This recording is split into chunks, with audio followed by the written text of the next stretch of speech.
that have been consistent speaking against the bad government and for the purpose for reformers. Niger what yo?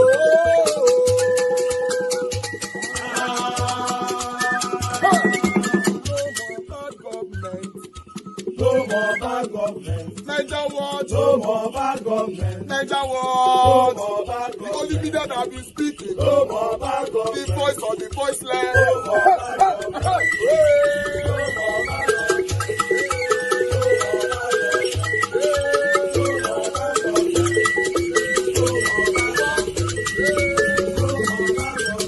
Niger what? No more bad government. For the poor. No more bad government. Niger what? No more bad government. Niger what media?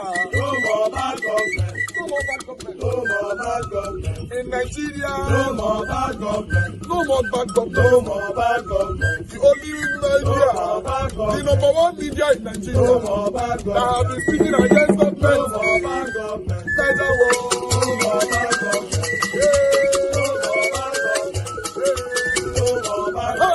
Niger what yo? The voice of the voiceless.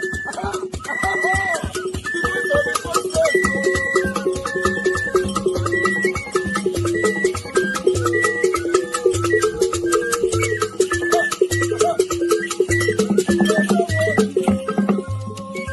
Voice for the voiceless. Voice for the voiceless. Niger what media? Voice for the voiceless. Niger what media? Voice for the voiceless. The only media that have been speaking against bad government. Being consistency since 1944. Voice for the voiceless. Voice for the voiceless. Umuwame. Voice for the voiceless. Umuwame. Voice for the voiceless. Voice for the voiceless. Voice for the voiceless. Voice for the voiceless. Voice for the voiceless. Voice for the voiceless. Niger what yo? We have been seeing all you guys have been doing. And we recommending to everyone in Nigeria, saying that you guys are the number one. Niger what yo?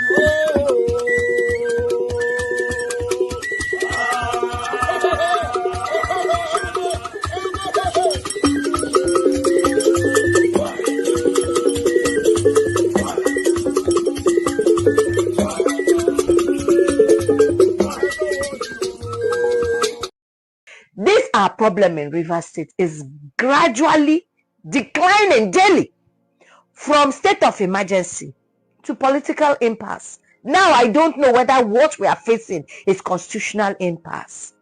Every day there's a new story. I was strolling through the streets of social media and I found that the sole administrator, I recall that the president, when he was reading, said the sole administrator is in Rivers State to maintain peace and order. Now I hear peace and order is gradually becoming presenting budgets. Our constitution, 1999 as amended, section 121 subsection 1, states it clearly that the governor shall at any time prepare and present before the House of Assembly at any time the estimates of what would be spent the next year.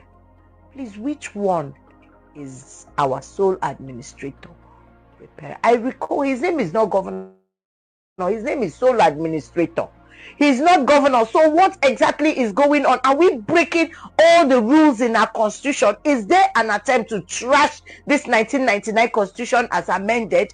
Maybe it's not a bad deal after all, but we need to be clear on what is happening. As citizens of this country, we need to know what's happening with our country and the constitution of our country. Please, this thing is moving. We're watching. And everybody at that National Assembly caucus, I hear to the caucus that he came. Please resist the temptation, because the power that has kept you in that National Assembly is the power of the Constitution of 1999 as amended. Don't keep breaking it. Don't allow anyone drag you into breaking it. You see, these are the things that can ruin a country, so that we don't look like the lone voices crying in the wilderness. Not that it's a bad business. We can stay there, we can be crying. But let's remind ourselves that this country belongs to all of us, and that the power of the people will forever be greater than those in power. Let's always remember that it is our right, fundamental human right, to protect this country. Answer to your question, the trend of things, the way they are going, it looks like they had probably deceived us to say there's suspension, and now they are tilting towards removal. Mr. Fella, good to see you. But the joke is on you. If you thought that once Wike got the upper hand, he will not go for the jugglers, then that must be the height of delusion. And in the bid to try to exonerate the president is part of the plan. He executed it because Wike is his man, he's in his administration. And from day one, the president has always taken sides in all of this, in this level of illegality. Udeng Zeradiri, an Ijaw man, led one of the associations in Ijaw land, said that Governor Fubara should go and kneel and beg and say, KBAC. Anyway, that's my own addition to Wike. What do you say to Udeng Zeradiri? He said, he should go and kneel and beg him.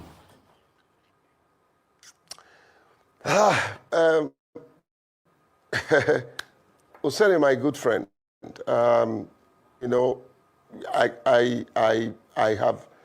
sometimes I'm lost of words, but however, how much can a man stoop low? How much can a man humiliate himself? Humility is not stupidity. It's not humiliation. He has done that and had done enough of it. And I'm not saying there won't be any chance for peace. Must I come and worship you as God before you will forgive me? Has Yoson Wike not done things to Christ, which he professed to be a Christian? Hang on a Has minute. he not done things worse? Sorry, sir. Can I ask you a question? You say, should I come and kneel or beg you before you forgive me? What has Fubara done wrong to Yoson Wike that you think it needs Wike's forgiveness? What has Fubara done wrong? Can anybody tell me? Thank you for helping me. Thank you for... Can anybody thank you for helping me the offense answer of the Fubara question. in all of this? Look, let me tell you, the truth is that Fubara took a lot of mess from all of them that I, J.K. Pele, will not take. It was just too much for a man to bear. How long can you disgrace a man, including your cronies, including your brothers? How much can an individual call a sitting governor Mumu? And how many people have told that local government? All right, let me quickly come here before we move on. I appreciate you all. Good morning, good afternoon, good evening to you all. Mother of all, Mommy Diaspora, thank you very much, Mommy. I appreciate you for all that you do. Good evening to you. Thank you very much, Abo Azi. Thank you, Madam Rita. I can see you all right there already. A lot of people already there. Thank you, Mike Akambare, Wisdom Lucky. Thank you, my people. Mr. Johnson Emmanuel, thank you very much. Good evening to you. Larawajo, I can see you in the building today. Dixon Dagmon, Shizoba, I can see you. Rosemary Osas in the building. Prince Aka, Oma, thank you very much. God bless you all. Bex Mark, I can see you in the building. Austin Prince, good evening to you. Chris MNKOB, thank you. Discussion Channel TV, you joined us today. Good evening to you. Chukwu Emeka, good evening, my people. And God will bless you. Arize, thank you very much. Good evening to you as well. Process more in the building. Thank you, Oluwatosi, my brother. Thank you. Looking forward to see you on the panel shortly. Thank you, Uyi Desmond. I can see you right there. Thank you, my people. Again, Olumide Akewumi, my brother. Thank you. We don't miss your submission for a while. But I say, Tinubu matter and Nigeria matter don't tire you. All right, Wabo Felix, I can see you. Thank you so much. Many others right there. Gio Deborah, many more. Okay, this man where they talk so far on the screen. We don't know why we face a lot of problems for Nigeria. A lot of our leaders or our elders, when they talk, that they bend mouth, they talk, that they fear. Two things involved here where we fight for give this man liver. If you check before I pause yours now, the liver be done they come because Rufai don't give am liver. One, if they talk, if they try, they blame Wike, they sideline Tinubu. You don't want to talk with Tinubu, no, may not get problem with Tinubu. Now Rufai remind us, say, are you not aware that Tinubu is the master plan of this whole satanic thing that is happening to Fubara or in the River State? The man was now shaking his head. Okay, okay. Then he now went on. After the lady now asked him, some people said, okay, yeah, Rufai asked him, this, you should go and beg and all that. Now, the man responded by saying, there's nothing wrong if somebody beg or whatever, at least there should be room for peace and whatever, blah, blah, blah. The man was still blabbing because all of them, they fear. Nobody want to speak truth to power. Then Rufai came back again asking him, which was the first question that was in my mind. What is Fubara's wrong for him to beg for? It's just like you telling somebody that I have forgiven you. Person not tell you say he wrong you. You go to do over Sabi, they tell and say, I forgive you. This person, did this person come to you to say, please forgive me, or I've done something wrong to you? Now, can somebody tell us what if Fubara don't do wrong for him to go and beg? This man could not answer that question. Although the beautiful thing about it now is that Rufai don't manage give and liver. So we'll see how he go express this liver now. Let's take it from here. No, Mumu, and how many people have told that local government chairman? How many people have told him to go and beg Similalai? He came out and did a charade apology. How many people have told him? One of the things that Yosef Wike have said against Fubara, how many people have told him to go and apologize? And I'm not saying there shouldn't be room for peace, okay? But must you wait for a man to come and kneel down and prostrate? Who do you think you are? No, wait. Oh. Anyway, Mr. Johnson Emmanuel, you are saying cowards everywhere. Before you know it, they start calling for international intervention. It's already talking just now. It's calling for international bodies to intervene into this suppression of Fubara. They have started now. The man, they bend mount. Although the situation of the state is affecting him, but they fear.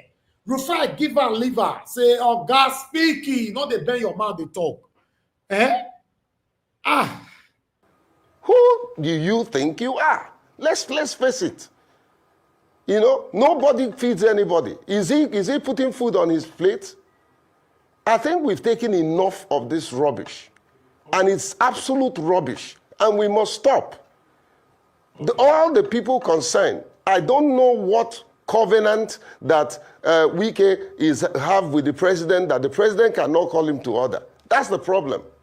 Okay, Mr. Pele, we have had television lawyers on this River State matter. We have had television elders. We have had television analysts, you know, all saying one thing or the other. But the situation in Rivers remains the same. And the sole administrator continues to, you know, act like truly the sole administrator, even appointing new sole administrators. What do you think is the way forward?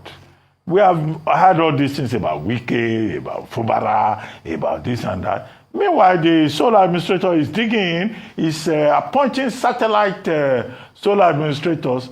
What is the way forward? And the federal government has not changed its mind. There is a state of emergency. So this television business, television editors, television lawyers, television analysts, what is the way forward in your opinion? I mean, I can glean from your questions, and if you can hear me, I can glean from your questions, and I'll ask you, and I'll answer you. You know, I'm tempted to call this gentleman soul animator, you know, because the whole thing looks very animated. The whole thing looks like a drama, you know. And he's a fine, well-trained military gentleman, you know, good-looking and smart. But why would you succumb? When I not see that, they call your oppressor a fine-looking, gentle, well-trained Amima, good-looking, well intelligent, well-educated, and a very God-fearing man. I mean, if for yours add that one, General, I will know where we be. You see, we have a long way to go. All these pampering kind of statements will not rescue Nigeria. All our elders, they have all failed woefully. including this man on the screen, right? He failed woefully. You see how he's comporting himself, how he's composing his words. You can see. We have a long way to go. More listen to the Bala Blue.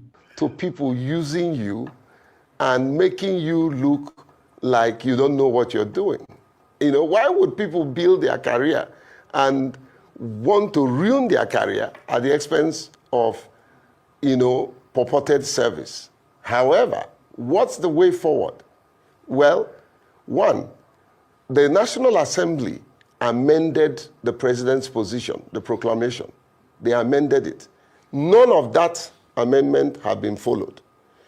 Is the president not in disobedience of what the National Assembly did?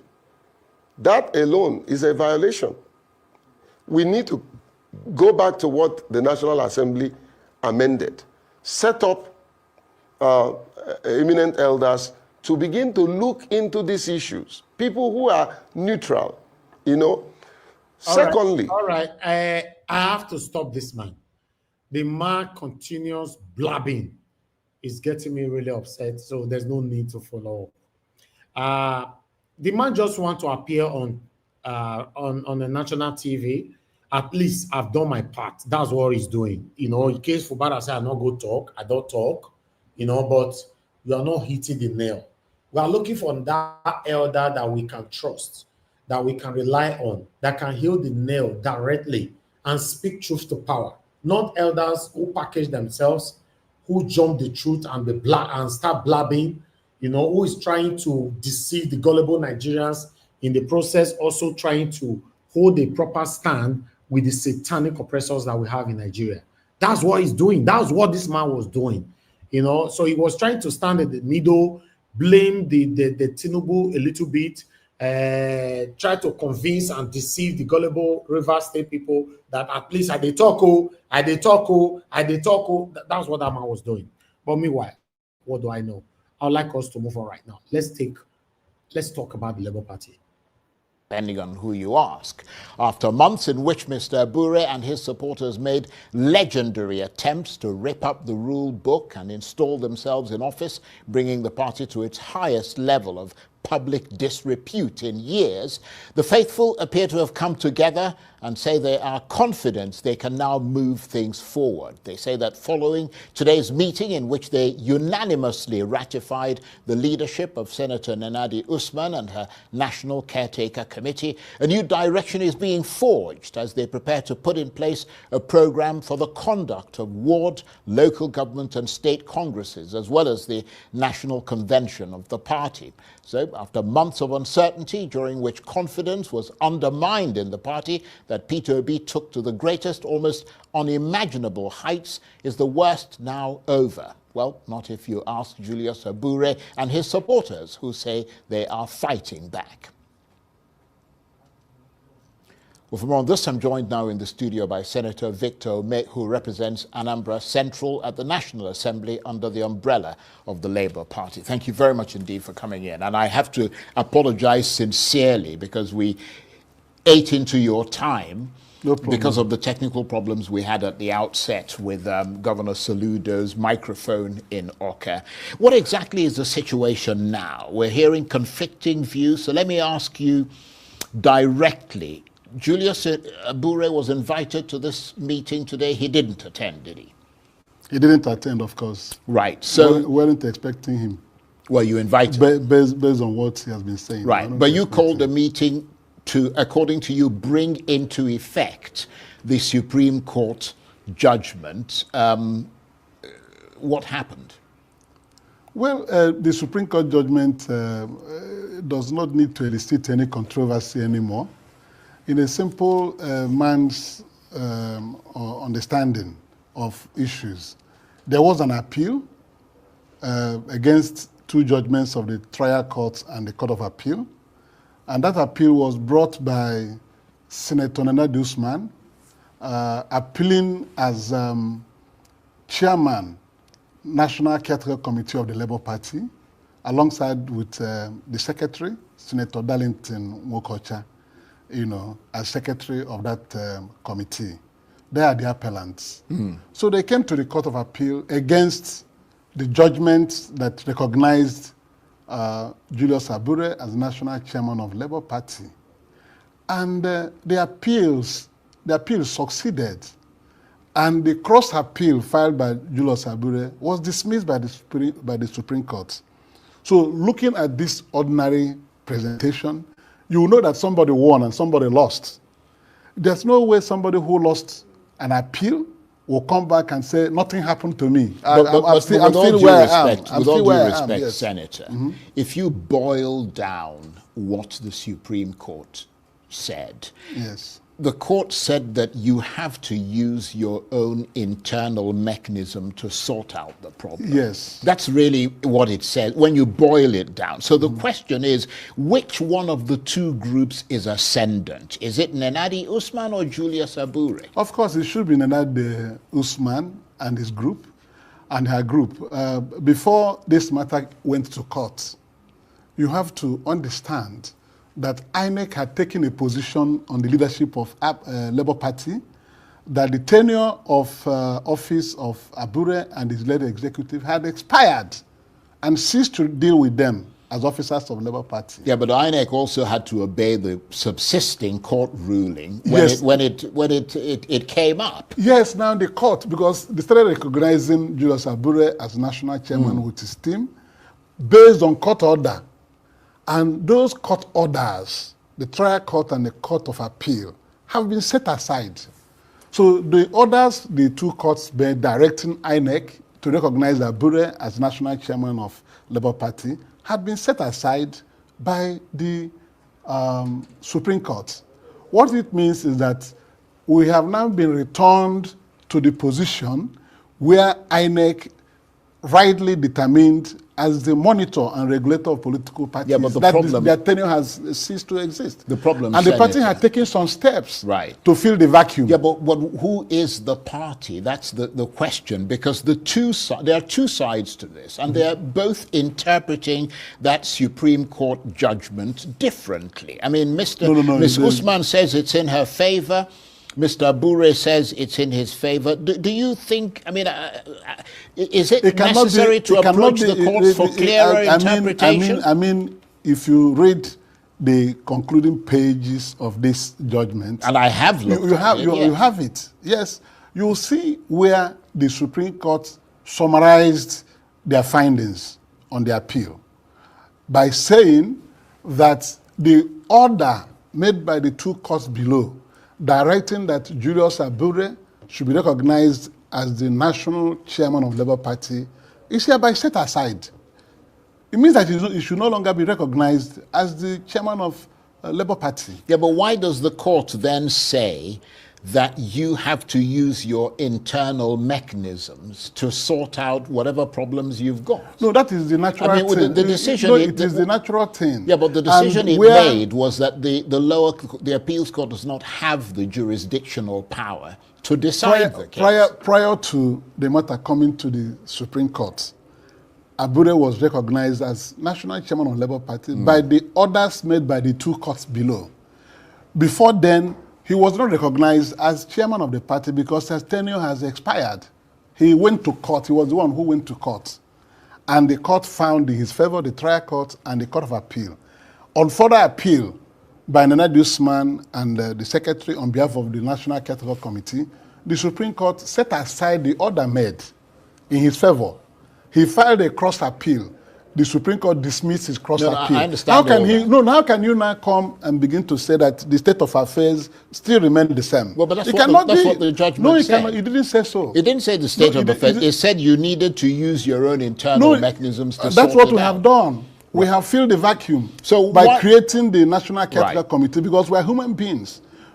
Nature abhors vacuum. Sure. When INEC rightly determined that his tenure and his colleagues have expired, the party will not lie like that. Well, let me put it another way. So the members of the party came together and created some members of the party, because there's still a group. I mean, I'll give you an example. Mr. Abure, for example, I mean, he still controls your secretariat. He's the one. I mean, you can't even go to your secretary. No, you can't say that. He's the one who's. We are law-abiding. No, you see, we are law-abiding people. I understand don't jump into such conclusions. Let me tell you, Charles. No, let me tell you, Charles. Your secretary. No. He gives his speeches from there. We are not people who are disobeying orders of court. We were in the process of taking the secretariat, and they ran to the court and got an order that INEC should recognize him. INEC restored recognition to him. We stayed away and went on appeal. Now that the Supreme Court has said that the recognition as chairman of the party was wrong and set it aside, we will move in and continue to operate. Right. Yes, okay. because we'll watch how that goes. But why do you think, Senator Ume, that Mr. Abure is so adamant in this position, which is clearly disruptive to the Labour Party? He is the one that will answer that question. One, he refused to leave when his tenure expired. And the Supreme Court admonished him without mentioning his name. He said, any officer of the party whose tenure expires should be humble enough to leave. So he's not humble, he doesn't want to leave. And the party cannot keep him when he failed to do what he ought to do. Assuming he wanted to continue in office, he knew what he would have done, because he entered into a settlement directed by INEC. The parties feuding at that time submitted themselves to alternative dispute resolution in INEC. And there it was agreed that Abure should be allowed. It's not today that they've been dragging him. Like, he should be allowed to continue as chairman. At that time, he was fighting with members of the NLC, who were statutory NEC members in the party. So as a way of allowing them participate in the 2023 general elections, a settlement was midwifed by INEC in the Alternative Dispute Resolution Department, where it was agreed by the parties that Abure should continue as chairman, and after 1 year, he will conduct ward congresses, local government congresses, state congresses, and then all-inclusive national convention within 1 year. Have you seen it? And he signed the agreement with his secretary, Farouk Omar.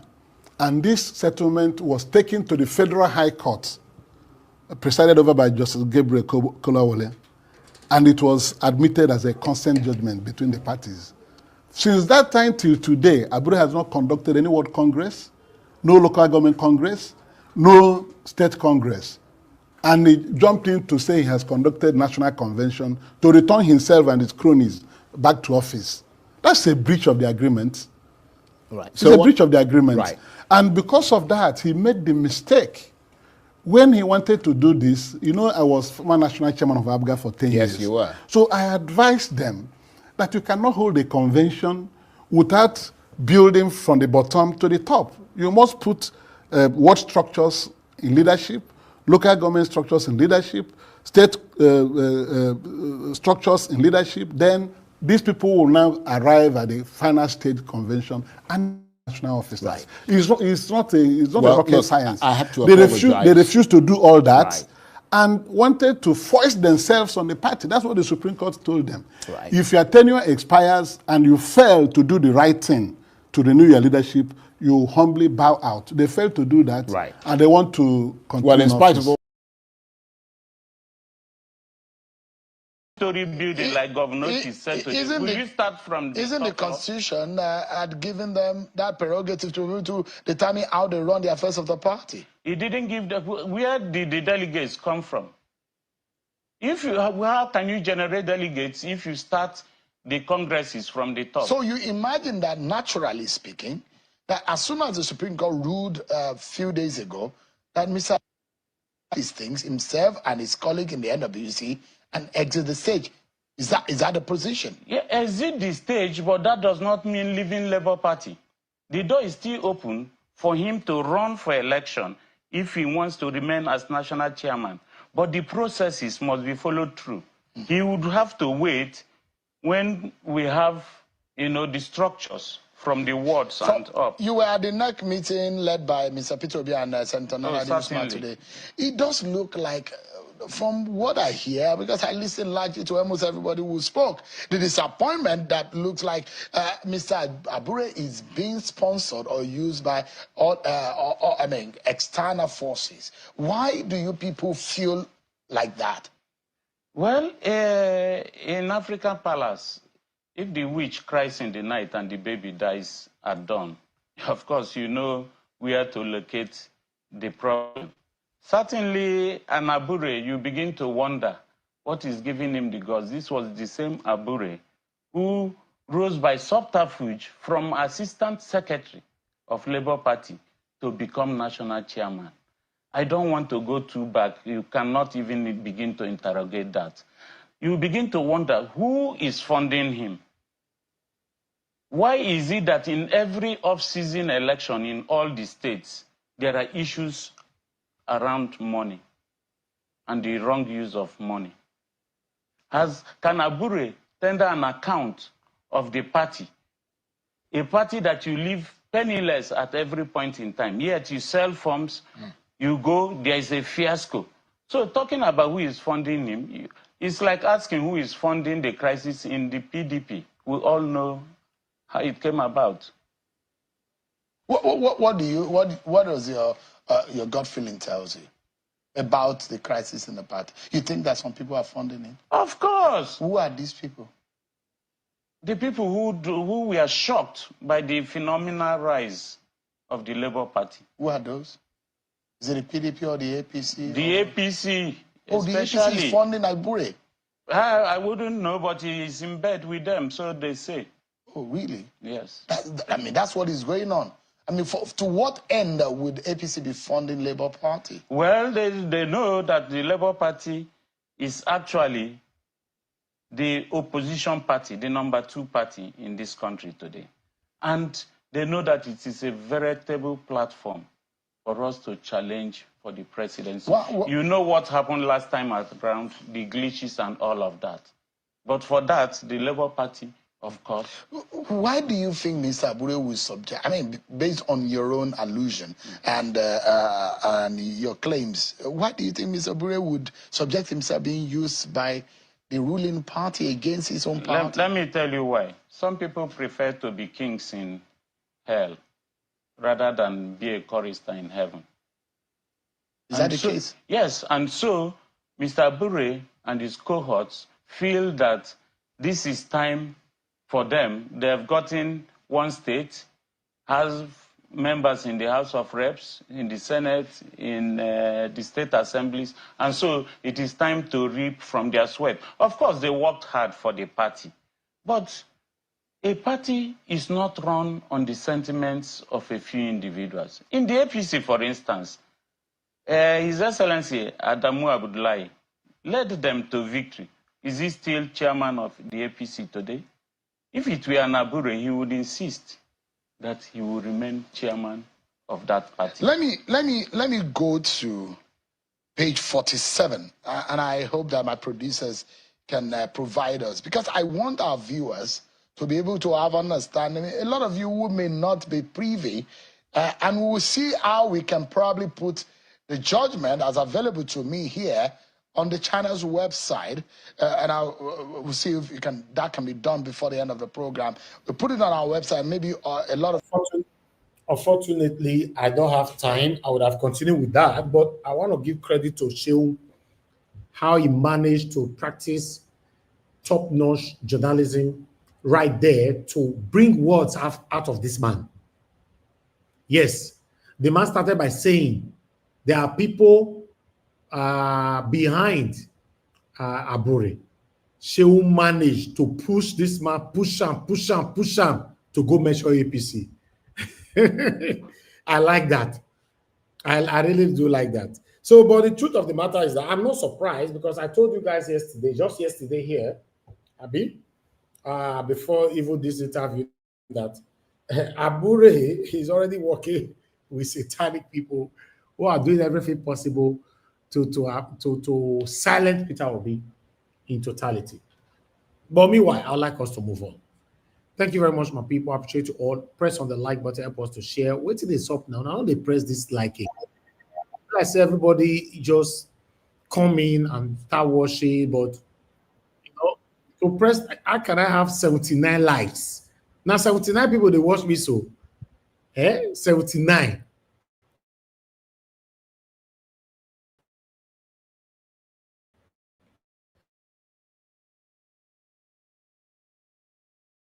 Encouraging me at all. Likes. We have 79 likes. Every day here, it's just that I don't spend time with this like of a thing anymore. Why are we having 79 likes?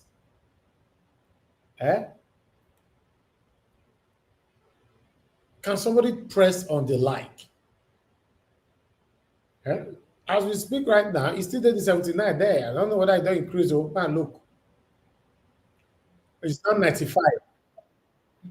It's not 95. It's wrong now. Let's encourage ourselves. Nigeria is sinking. I have to beg you people to encourage me to do what I'm doing, right? It's not nice. It's very sad. It's sad. It's very discouraging. Let's be honest. Very, very discouraging. Sometimes I join you guys to criticize Nigerians who don't want to do this. But if we have to be realistic, we don't really need to blame them. Nigerians don't encourage ourselves. That's the truth. And these are the area politicians they see why they just do whatever they do, because they know when we talk a little bit, we'll go enter house. We are not encouraging ourselves. So if we really need to be honest, a lot of people prefer to use their time to do something else than to be talking about this or, doing anything that will make Nigeria to be better. Majority of Nigerians prefer that. Let me tell you, I have about 9 platforms. 9. And I have loads of subscribers and followers amongst all these 9. My smallest followers is about 10,000, which is on TikTok. Smallest. I have YouTube channel that I'm using for this course. Niger Watch is there, over 100,000. I have Niger Watch over 40,000. I have another one there, over 30-something thousand. I'm using everything to talk about Nigeria. Normally, should I be doing that? I can use only Niger Watch, be talking about Nigeria issue and use the rest for something else, right? That's how you know someone that is not selfish. I use everything, both all my pages, everything on Facebook, everything. You have to talk about one thing, and we are not encouraging.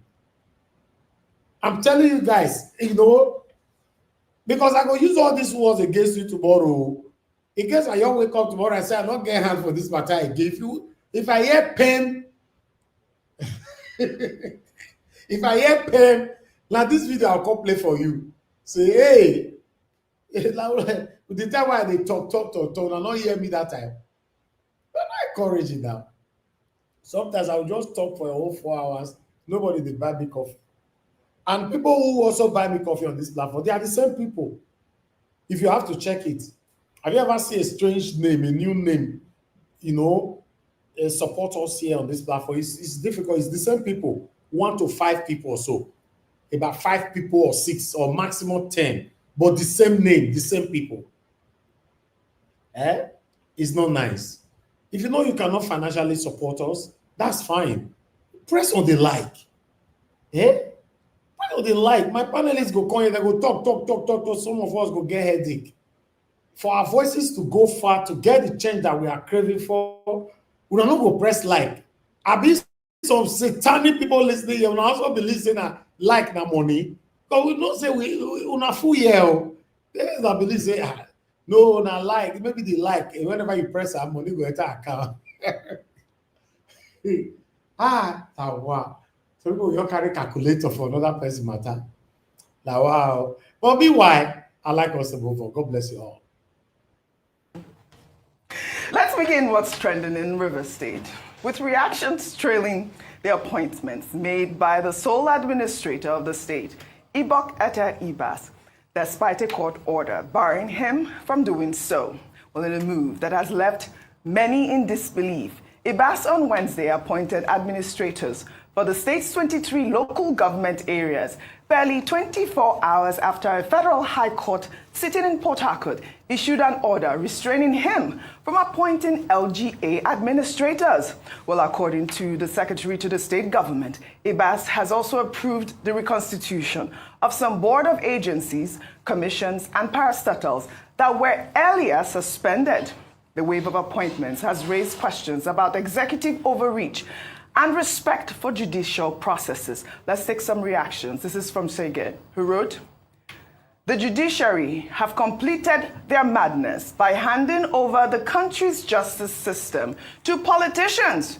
No one will obey and respect them anymore. Politicians now see their ruling as transactional. The bedrock of democracy is dead in Nigeria." Olagosa wrote, "The same lawyers in the Temple of Justice are the ones telling him how to navigate legal loopholes planted by the 1999 Constitution as amended." Dr. Bati, can you blame these people? I mean, the court ruling stemmed from, a lawsuit filed by parties challenging the legality of the administrator's powers to make such appointments pending the determination of the substantive case. I believe the judge had granted the application and ruled that Ibas should appear before the court to show cause why the application should not be granted. The case was adjourned till April 14th, I believe, Dr. Abati. We are seeing the flouting of court orders in Nigeria. It's so rampant. I mean, why wouldn't the sole administrator also follow suit at this point? Even Nigerians are outraged. I mean, this is really, really a worrying situation that is developing every single day in Nigeria. Okay, the outrage is understandable, yes, but it is not new. Routinely, we have had in recent times government disobeying court orders, including the orders of the Supreme Court, including the orders of the West African Court of Appeal.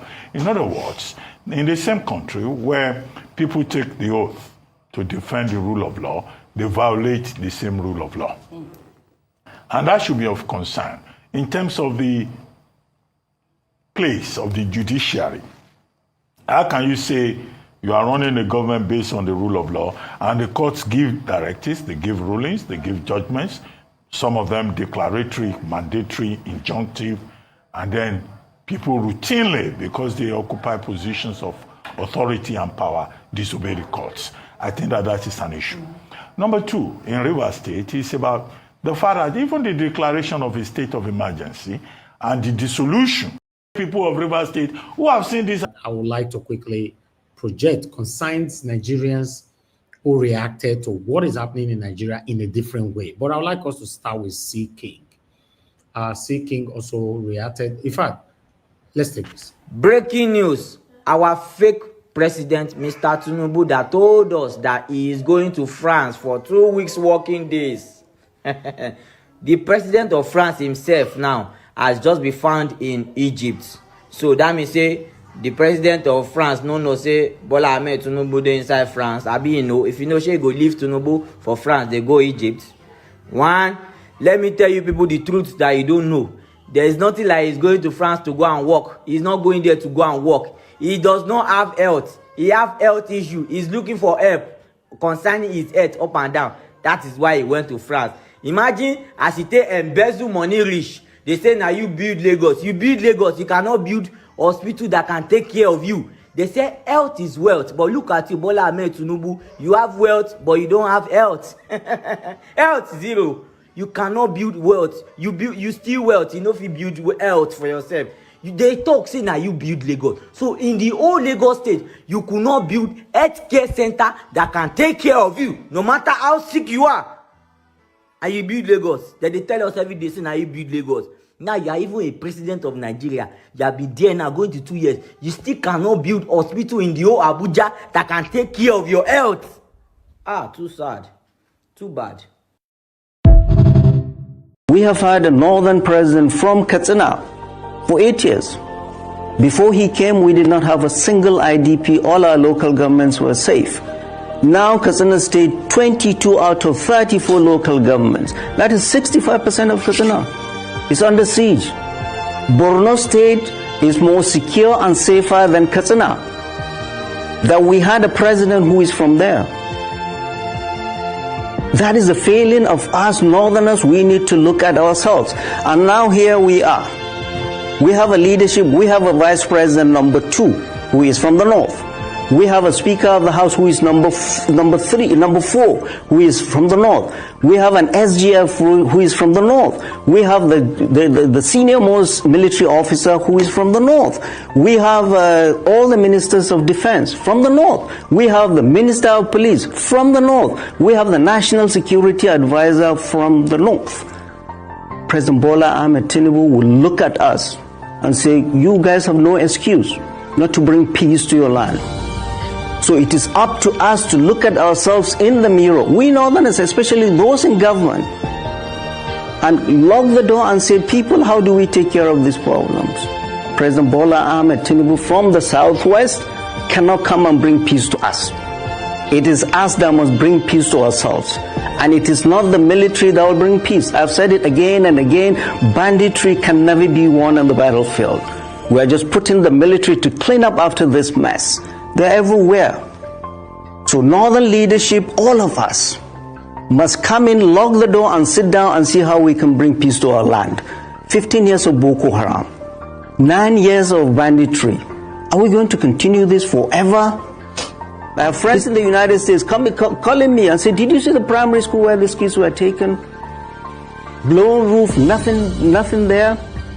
Well, this is the leadership of the North that fuels all of this.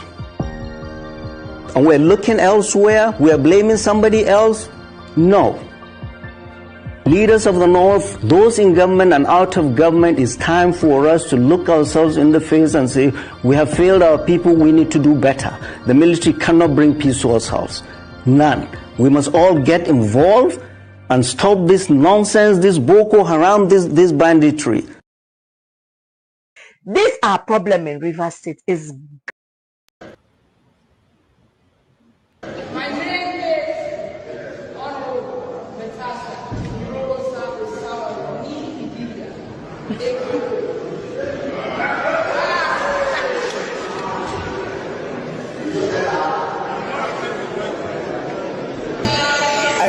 the verse. I don't even pretend. I wake up, I hear the verse. You see this our Edo State House of Assembly. I don't want to say that they filled with stupid people. I don't want to say we just select crazy people. Park go Edo State House of Assembly. Tell them they all put it. Says Natasha they need Dibia. Like that is that what we campaign for you to go and do? This is the reason why we say, oh, youth empowerment, oh, women empowerment, oh, please go there. Go represent ego. This is why we sent you there. If you talk, they say you don't have a relationship. That's why you are angry. Shut up, man. These people are our mouthpiece. They're supposed to be speaking for us. Person not the few renters for Bini. Now there they go regulate us. So oh yeah, this is the new policy. This is what we should do. They are the parliament, they are the watchdogs. They are our mouthpiece. Now they go talk what they do us for there. Look at the killing in Uromi. Have you heard that those State House of Assembly said something? Fulani herdsmen killing in the farms. Have you heard that those State House of said anything? I've not seen people as useless and incompetent like the Edo State House of Assembly. If you talk, they will say, APC, hey PDP, she's I go wipe something for her head. I just wake up now, the first video I say, I'm like, what's it be this? There's a lot going on for us to be king. It's not from a place of hate. The country, the state needs urgent attention. Every political leader should be on their feet, not king. All of you have 12 jokers. What is now the fate of the average Benin man? An average citizen? Una they mad. And Nigerian youth will live una. See, that day will actually come. See, I don't care who laughs at this video. You can laugh now. But that day where you will cry, will come.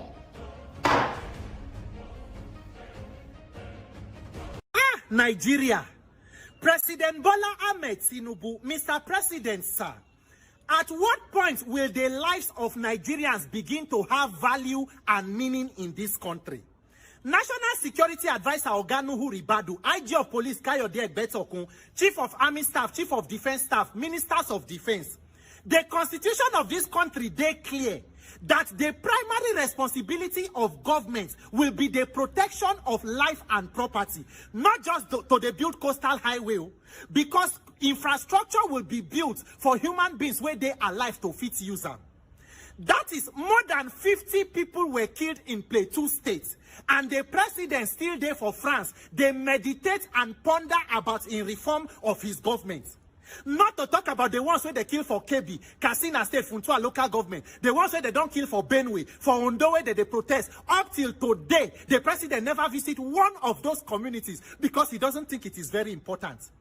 That is, the entire country is a theater of war and blood, and there is no sense of urgency on the part of politicians to resolving this issue of insecurity, because you have failed to tell yourself the truth about insecurity. And of course, because you are protected. The security apparatus of Nigeria is then made to protect the politicians and the elite.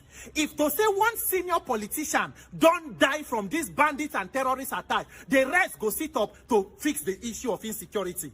But when you don't fear God, you cannot value human life.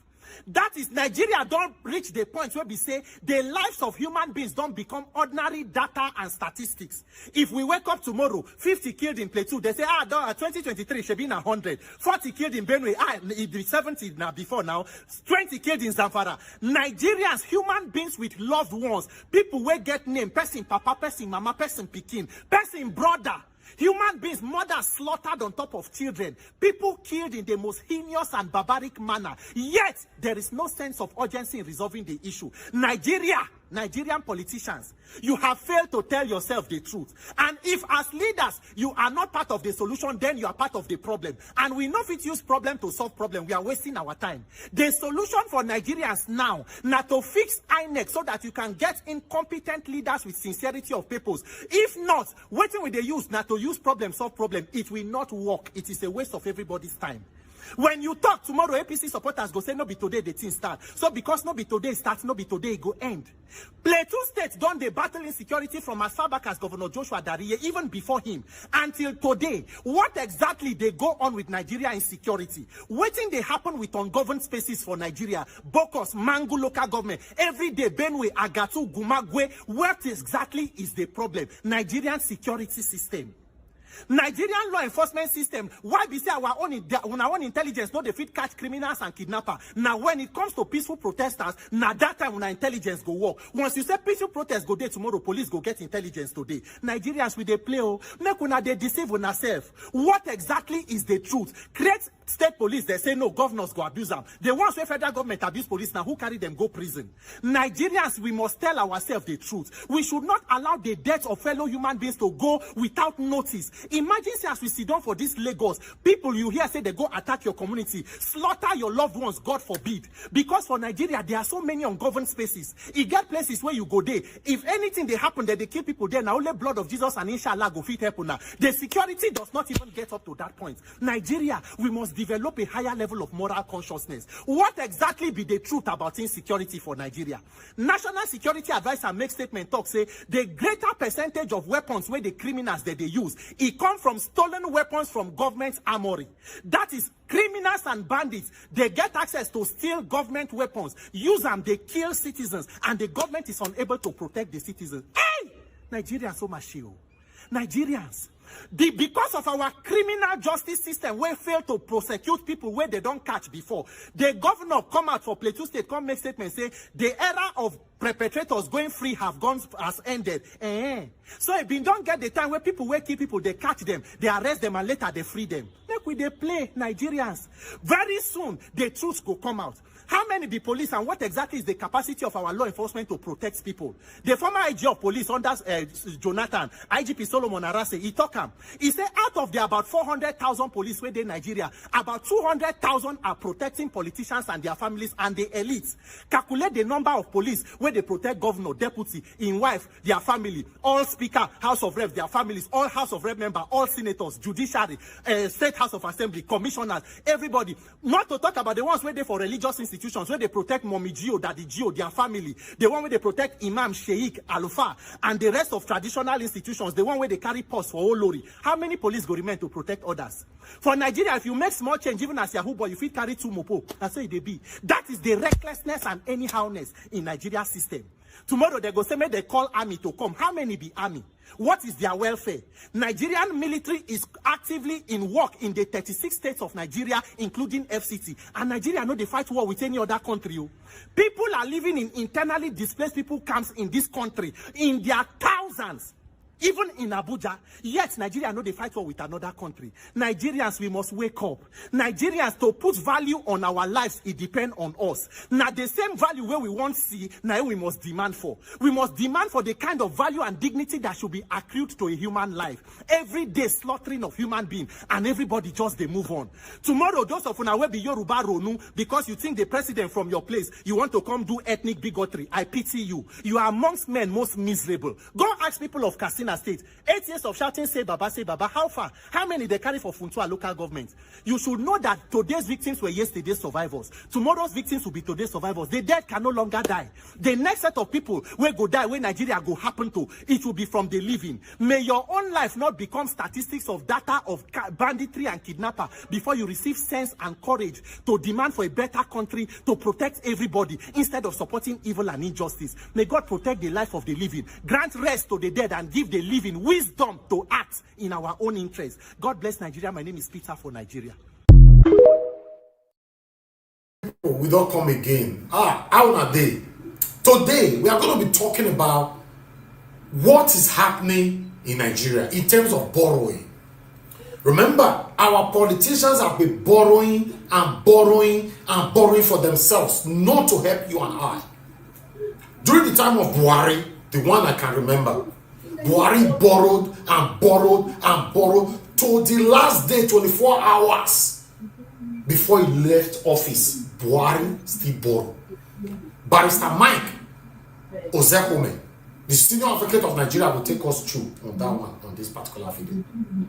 Then Senator Ali Idume don't come out again yesterday. Come still talk about the continuous borrowing by Bola Ahmed Tinubu, the present current president of the Federal Republic of Nigeria. Remember, Buhari borrowed to the last minute. He handed over to Tinubu. Tinubu continued the borrowing. And this morning, you and I know the scene. I would like us to listen to Senator, the APC Senator, Ali Idume. Then, the next video after him, Barrister Mike Ozekome, the senior advocate of Nigeria. Let's watch this together. Let me first of all say that I'm not against borrowing. Even the greatest countries in the world, America, Japan, China, all are big borrowers. But they borrow for physical, tangible, and accountable projects that you spread and pay over time. But my worry is not even in the borrowing, it's what you borrow for. Let me give you quickly a rundown of what I checked. You see, in June 2023, $500 million was borrowed for women program to scale up what they call MPWPSC. Can you see that? Can Nigerians see it? Where are the women? Then on June 23rd, the same day, $800 million was borrowed to cushion the impact of high petrol prices after fuel subsidy removal. How? Where? Then on September 23rd, 2003, under the same government, $700 million was borrowed again for adolescent girls' initiative for learning and empowerment. Then, on December 23rd, the same thing, $750 million borrowed through what they call renewable energy scale-up. Then, June 2024, $1.5 billion was borrowed to support Nigeria's reform for economic stabilization to enable transformation. That one sounds very spurious, I have to be honest. Okay, you see? Then in June 24th, $750 million again was borrowed for immediate financial and technical support for efforts to stabilize economy and to scale up support to the poor and most economically at risk. Then on September... Well, they would argue, that particular one, that they've been making payments to a lot of poor people. Where are the poor people? Some of their cash transfers and things like that. Look, whenever you're doing something, if it is true, somebody will come out to say thank you. But are these loans, are they approved by the National Assembly? I mean, do they pass through your Senate for No, approval? what passes through the Senate so far as this is these are itemized. Right, the bulk of it passes. No, the bulk. through. You don't pass the bulk. You pass the itemized. If, for example, Right. before. So were all these itemized No, things approved? not to my so you're knowledge. saying they're extra? Not to my knowledge. Not to my knowledge. Because not I know extra. Because that such amount, the medium-term expenditure framework. Right. It's something that they bring and we look at and maybe approve it, but that is not to say it's a blanket. So you're saying approval. these things have bypassed the National Assembly? That is it. So far. The reason I say that is that I know that in November 2024, the Senate approved 1.7 trillion naira or something to that effect that the government had requested, which is several. No, it's not. Charles, get it clear. Before you pass the budget annually, there's the midterm expenditure framework that must come before the National Assembly for approval. These are the things that the government is anticipating to spend, but that is not to say that even if it is approved, it is a blanket approval. No. Right. Every item, every of this must be accounted. Yes, right. No, because you need to ask questions. How are you going to do that? How is it important? And when is the money? What are the terms? All these things are supposed to be discussed first before you engage in it. That is the National Assembly approval. But as I said, when you total these borrowings, the figure I got here is about $9.45 billion, which translates to about 13 trillion. And as I said, I mentioned most of them. These are items that are either intangible, those items are not, it has nothing to do with infrastructure. I would have supported, for example, that the country is borrowing even more than that to build our infrastructures, to build railway, to build our But you're roads. saying that these things that you're mentioning, Yes. they're not tangible things. They are not that tangible you can things hold on that you can hold on to, Right. and these are things that you will pay in the next 40, 50 years. Listen to this. 2 weeks ago, the president went to the Senate, to the National Assembly, and said, I want to borrow $800 million. Who has calculated there? 800 million times 760. Can somebody do that? 800 million. 800. They put 60 times 760. That is what the Buhari administration told the Senate 2 weeks ago. They want. Oh, Senate said, Mr. Yes, Senate. Mr. Yes, sir. Senate said, oh, approved. To do what with that money? In the twilight of your going, they have just approved over 400 billion. They say payment of judgment debts. Who are the judgment creditors? Have you not seen the judgment creditors in the last 8 years? These are parting gifts for the boys. Nobody is deceived. If everybody is, I am not. Then the same president went to the Senate 3 weeks ago and said, we want to borrow. Yeah, thank you. Do you know how much that is? $800 million is 608 billion naira. 608 billion naira. With that amount, every state of the 36 states in Nigeria can have a first-class hospital fully equipped that will never allow any Nigerian to leave the shores for treatment abroad. Do you hear me? Are you hearing me? The same federal government 3 weeks ago went to the Senate and said, give us 22.7 trillion naira as ways and means loans, ways and means. 22.7 trillion naira. I thought another government is supposed to come in on the 29th of May. Is today not 26? Abi? Is it not on Monday? So, haven't borrowed money for our generations yet unborn. Haven't sold our yesterday. haven't mortgaged her today, why are you against selling her tomorrow? Why are you borrowing? What do you mean by ways and means? 22.7 trillion naira. Wait for it. It's not yet ended. It's not yet ended. Again, few weeks ago, the federal government again got approval from the National Assembly to borrow 819.54 billion naira. They call it domestic loan to fix infrastructure. Domestic loan to fix infrastructure. Which infrastructure? When are you going to fix it? I thought you are going in the next few days. Unayeram, APC senator. This will not be another party, so APC senator now cry come and so come say, this continuous borrowing. In fact, he went on by saying you don't get any problem with borrowing. If you are borrowing for the right purpose, there's nothing wrong.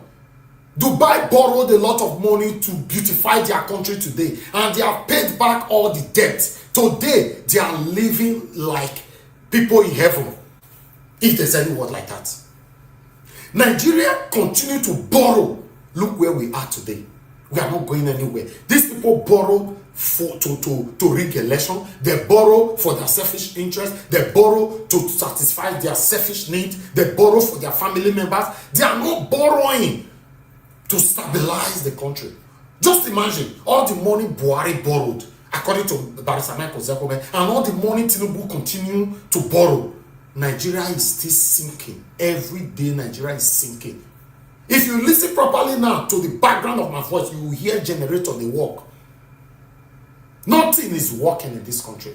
Not even one thing I can say that is working. Nothing. I thought I should bring this to your notice again. You don't tell what they rebroadcast.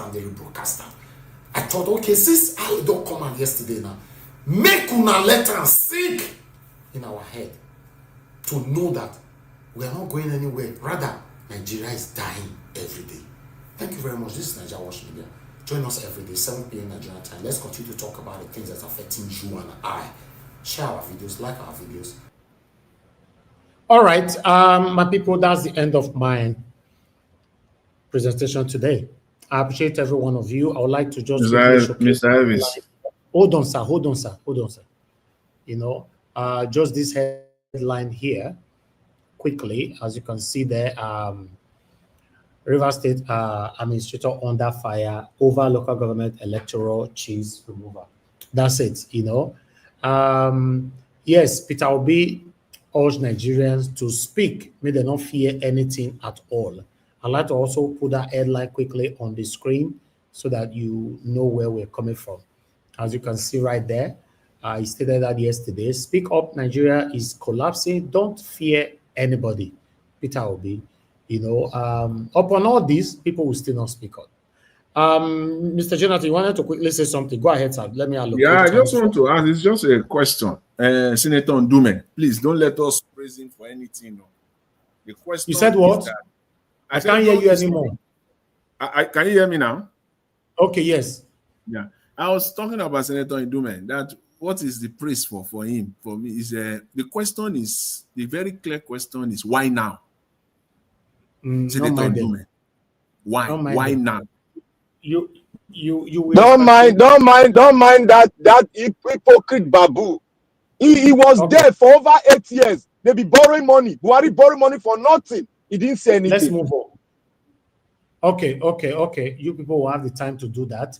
Let me quickly appreciate Kislo Gerahe, Pacha Enofe, my dear sister, Smart, and Godfrey. Thank you so much, my people, for the super chat. I'm very, very grateful. My pocket never run dry. Thank you for all that you do. Guys, thanks for all, for those of you that pressed on the like, that have shared our videos. Okay, we're going to start talking right now. I'm just going to call on Give Us a Mother if you are there. Mother Rita supposed to be here. I don't know what happened. Or she left. Did she leave a message? Okay. She says she have an important thing to attend to. Okay, that's fine. Okay, Give Us a Mother. Are you there? Okay, it's not there. Mr. Jonathan, you have the floor, sir. Please talk to us. Good evening to you. Okay, then. All right. Mr. Elvis, I greet you. Happy Thursday there. It's weekend already. I mean, as far as I'm concerned, weekend starts on Thursday. That's my own. Oh. Yeah. Anyway, thank you very much for the good work you're doing. God bless you.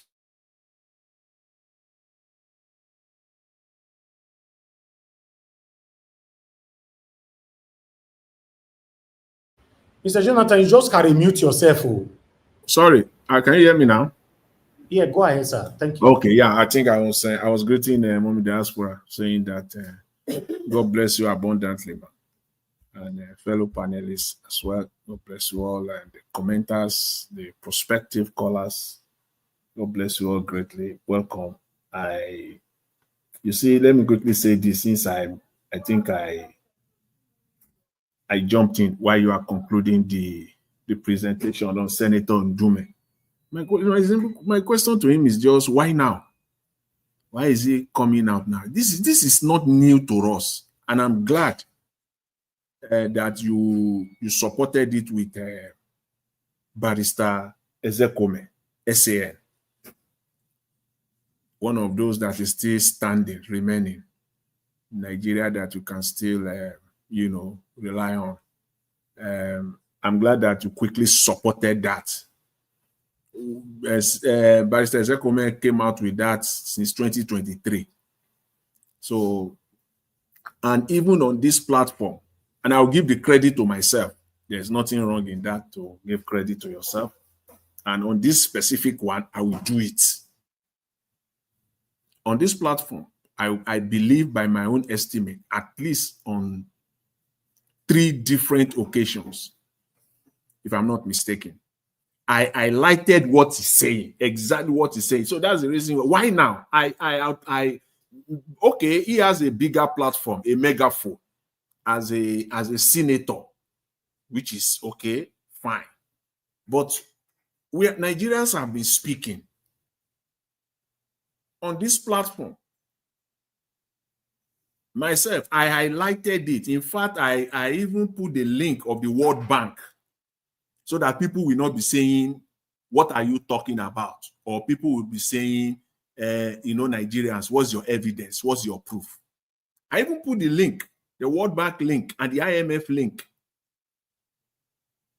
and the press releases by the Minister of Finance, the money that they borrowed. The ironic part of it is that they will tell you, and one of the areas that I really sat on, that I dwell on, was I think $900 million that they borrowed, that they said is for computer literacy. And they were very, very specific, northern Nigeria. In fact, more specific, Kaduna State.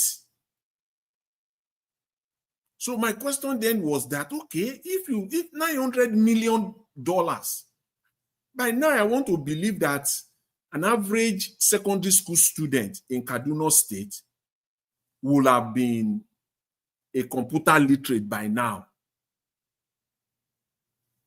Where are they? Where is the money? That is, when you talk of stealing, when you talk of outright stealing, that's what they do.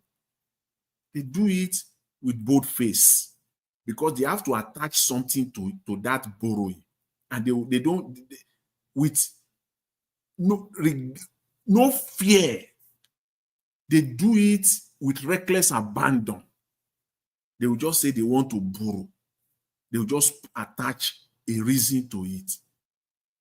And you will be wondering, you will be waiting as a Nigerian that, okay, we are going to see the evidence. We are going to see improvement in this area.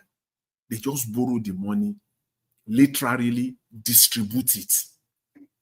They just literally distribute the money. You will not see the impact of it. So this is what is going on. So let's just leave that. I don't even want to, go on this their charade, this their stealing, this their looting, of the national treasury. I don't. This is not even. Let's stay on politics. I think I want to stay on this, because this is affecting us. We must rise up politically. Nigerians must rise up, and then we can now begin to talk of how we are going to change the economy of the country. We have to fight the political fight first. We must not misprioritize these fights. We must fight the political fight first. And then we can now tackle the economic problem. You see what is happening in Rivers State? For me, is a pure demonstration of crazy. There's no any other way you want to put it. It is pure craziness that is happening there. The administrator, as I always say, they steal with open eye. They don't care. If you want to go to hell, go to hell. If you want to go and hang yourself, go and hang yourself. The court, who is the court? The court gave an order. The administrator just defiled it.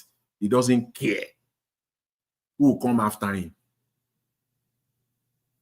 See, as of now, it will not be out of order to say exactly what happened and what is going on in Rivers State. Mr. Tinubu, he bought a package. He paid for a package. He paid for, here in North America, we call it combo. You say combo. Mr. Tinubu got a combo and he paid for it. And what are the items embedded in this combo?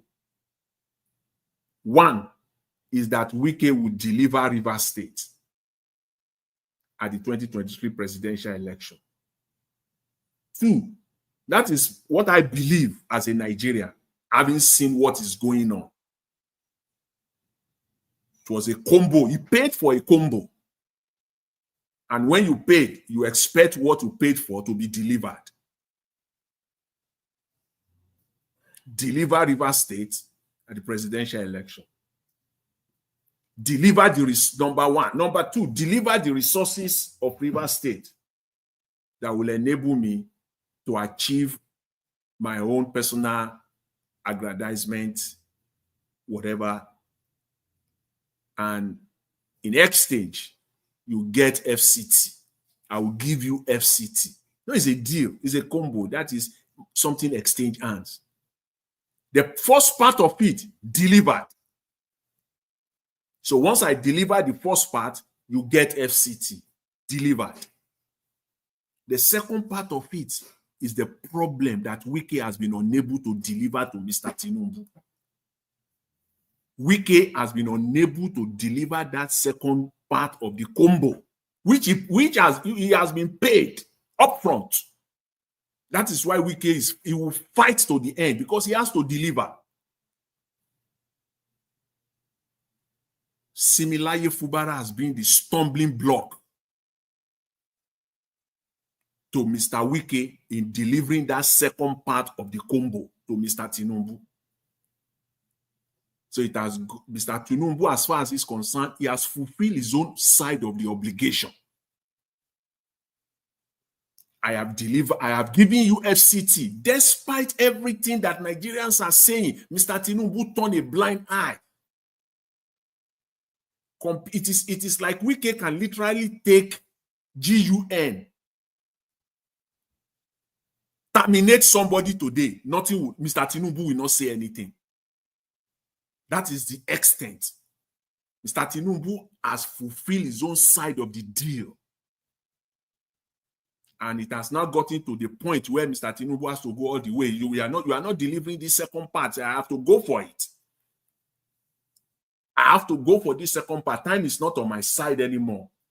I think 2 years is enough, thereabout. So that is what is playing out in Rivers State. And the people that are making it happen for Mr. Tinubu are the people of Rivers State. They are the chief enablers.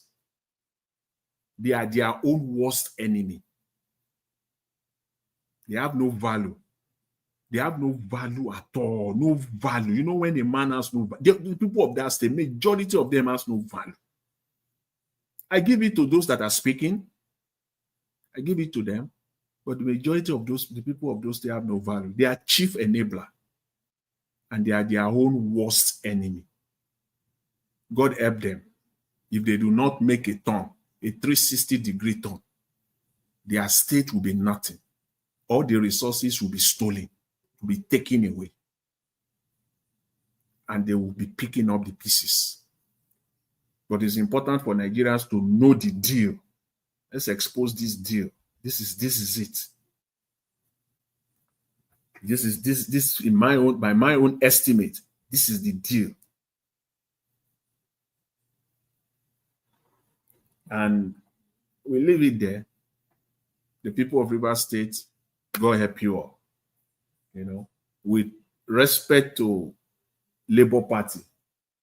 You see, I think we've talked about the issues.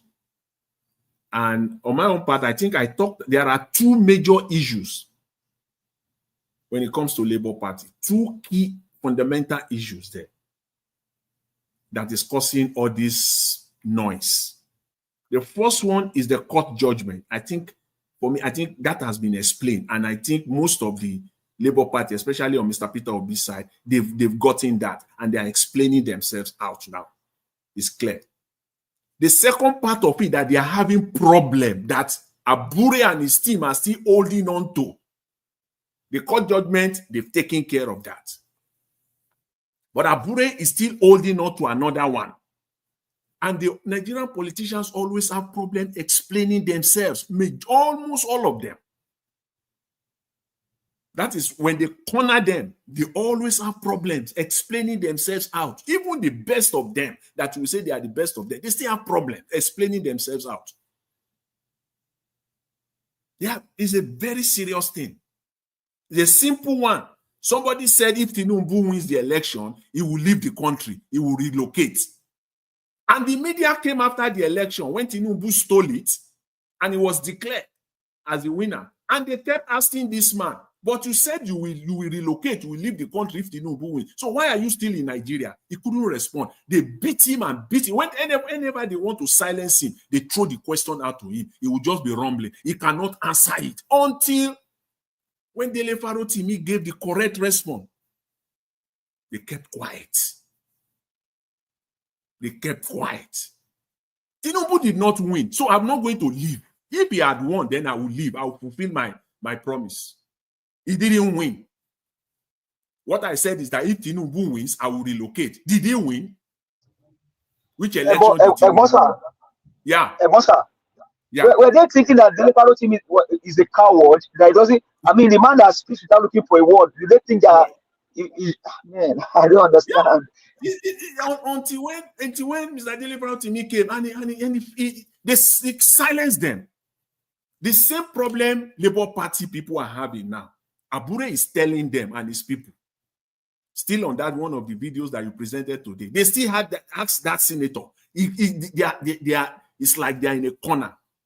They are telling them, Abure is telling them, and I will help them out today going forward. And you will start hearing them now defending themselves properly going forward. Abure is now telling them and his people that the reason why he's still there is that the world, the local government, and the state executives, their time in office is not the same. Theirs is 3 years. Abure's one is 4 years.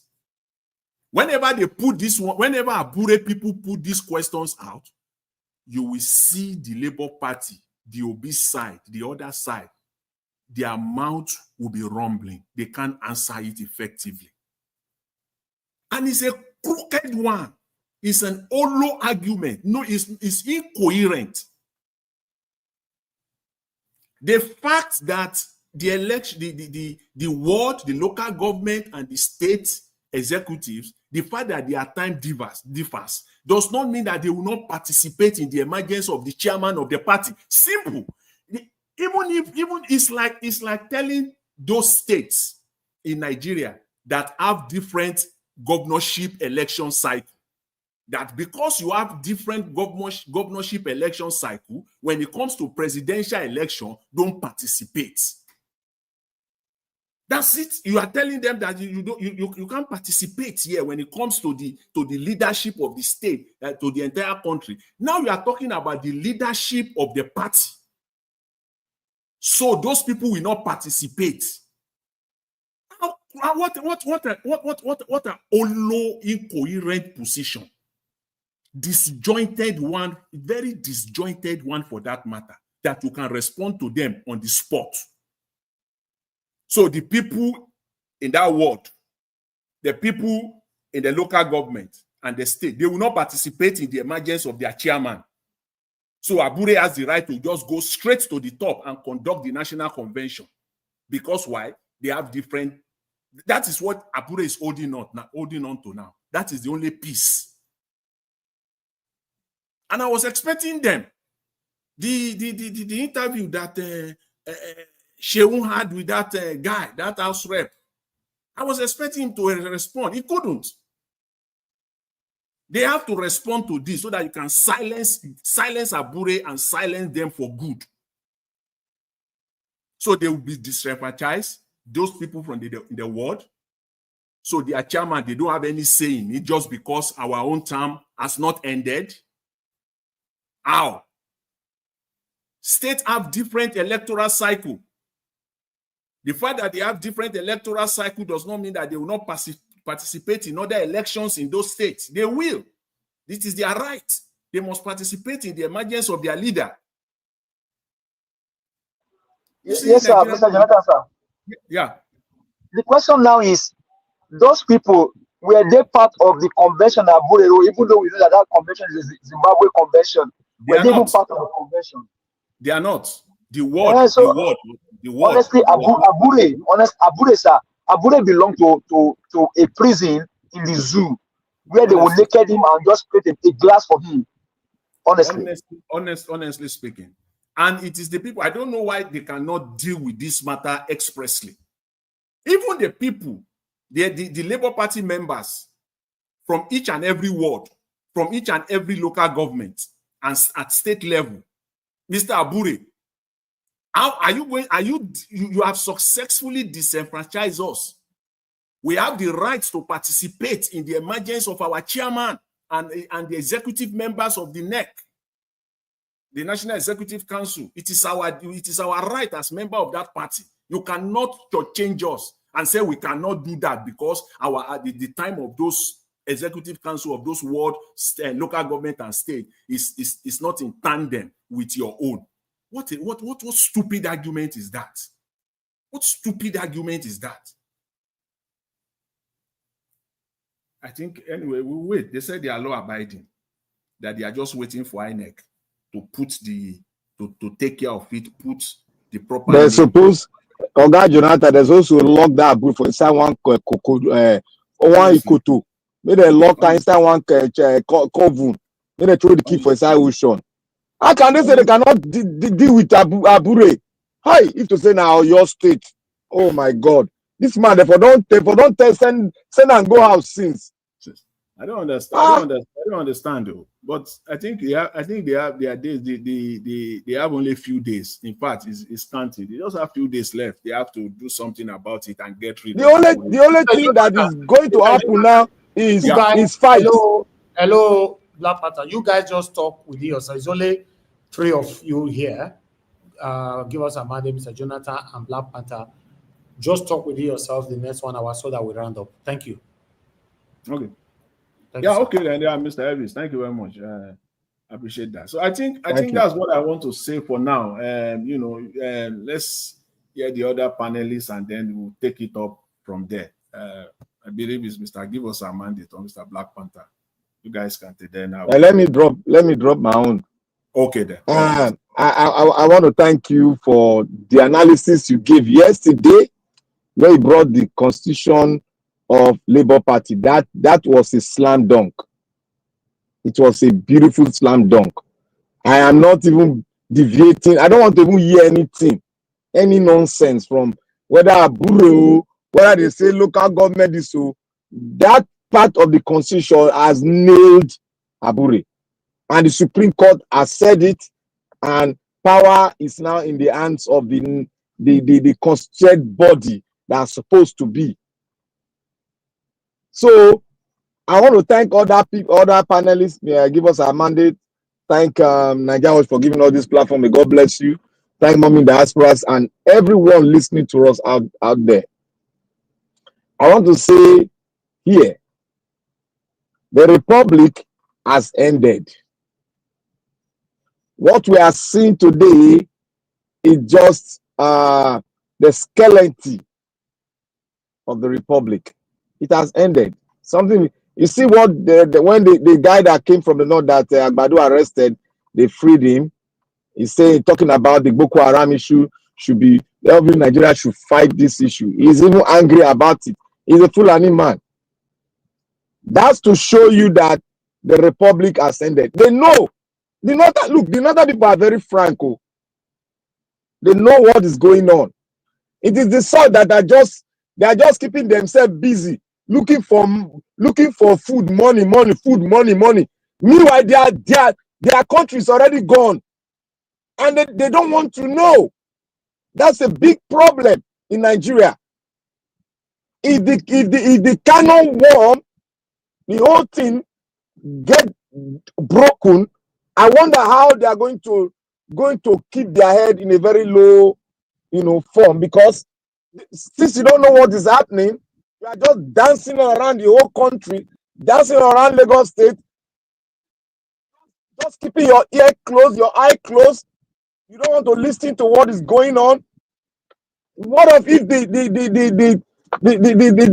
thing that we have been running far from happen? How are you going to safeguard yourself and your family? That is it. All of them don't know. They don't want to know. They are busy twerking on the internet. They are busy doing programs on the internet, talking nonsense. This Republic has ended. It's going to fall on everyone very soon. Because in the north, you can see the frustration from the leadership. In the south, you can see the frustration. In the south side, you can see the frustration. Everybody's keeping quiet. Everybody know that they are afraid. Everybody is keeping quiet because they know this thing has ended. They are just waiting for the day the trumpet will sound, and whoever hears the trumpet will come outside and start dancing kabada, them start dancing whatever they want to dance. Because every Nigerian that knows about this situation in the country knows that this thing is just a matter of time. It will just kaput. One, Abure. You see, if I were in Obi camp, I would have done something that all of them, I wouldn't even tell any of them. Me personally, I can take care of Abure. Black Panther. Me personally, all this one they are doing, yeah. Black Panther. Why are you saying if you are in Obi's camp? Are you not in Obi's camp already? No, and if I'm in that neck, not their neck, you know the what I'm saying now. If I'm in that neck, I would have. Look, I just need just 1.5 million to do the needful. Abure go run. See, he go run. Nobody will tell him go take flight ticket. Abure go take flight ticket, come up for Nigeria. Now me they talk am. This will not be boast. It's just that all of them are just keeping quiet because the Supreme Court has ruled. Every other thing has ruled. The only thing that they can do now is to use the police force to arrest anybody that is saying that he's the chairman or speaking contrary to what the Supreme Court has ruled. It's just a matter of carrying the police officers to arrest them because they are doing what? Impersonation. All of them are impersonating. They should invoke that part of the law and take it to arrest all of them. You don't need to be talking. This is not the time to talk. The time to talk, you have spoken everything in the court of law. You have digested, you have gone through the process. This is the time to act. Invoke the law and use it to arrest him. They will lock him up and he will meet himself in the courtroom. Why are you impersonating the chairman of Labour Party, which there's no chairman? That is impersonation. Under that ground, he can be arrested. I don't know. Obi don't know this law. Give me 1.5 million. Look, he go wrong for Nigeria. I bet, I swear with everything I got. That man is biting my nerves. That man called Abure is beating on my nerves. That is, this thing is concluded in the Supreme Court. Why are they allowing to speak? Oh, they are waiting for another interpretation, or they want to go back to Supreme Court to interpret it. All of them are fidgeting. Well, it is left for them to do the gaba dance where they want to do. Let them continue to dance that dance and let all this shenanigans, that old dirty man that need to be at home is claiming that, oh, I'm the chairman.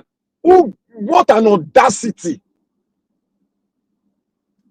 So that means I Black Panther can get up and say, oh, I'm the chairman of Labour Party.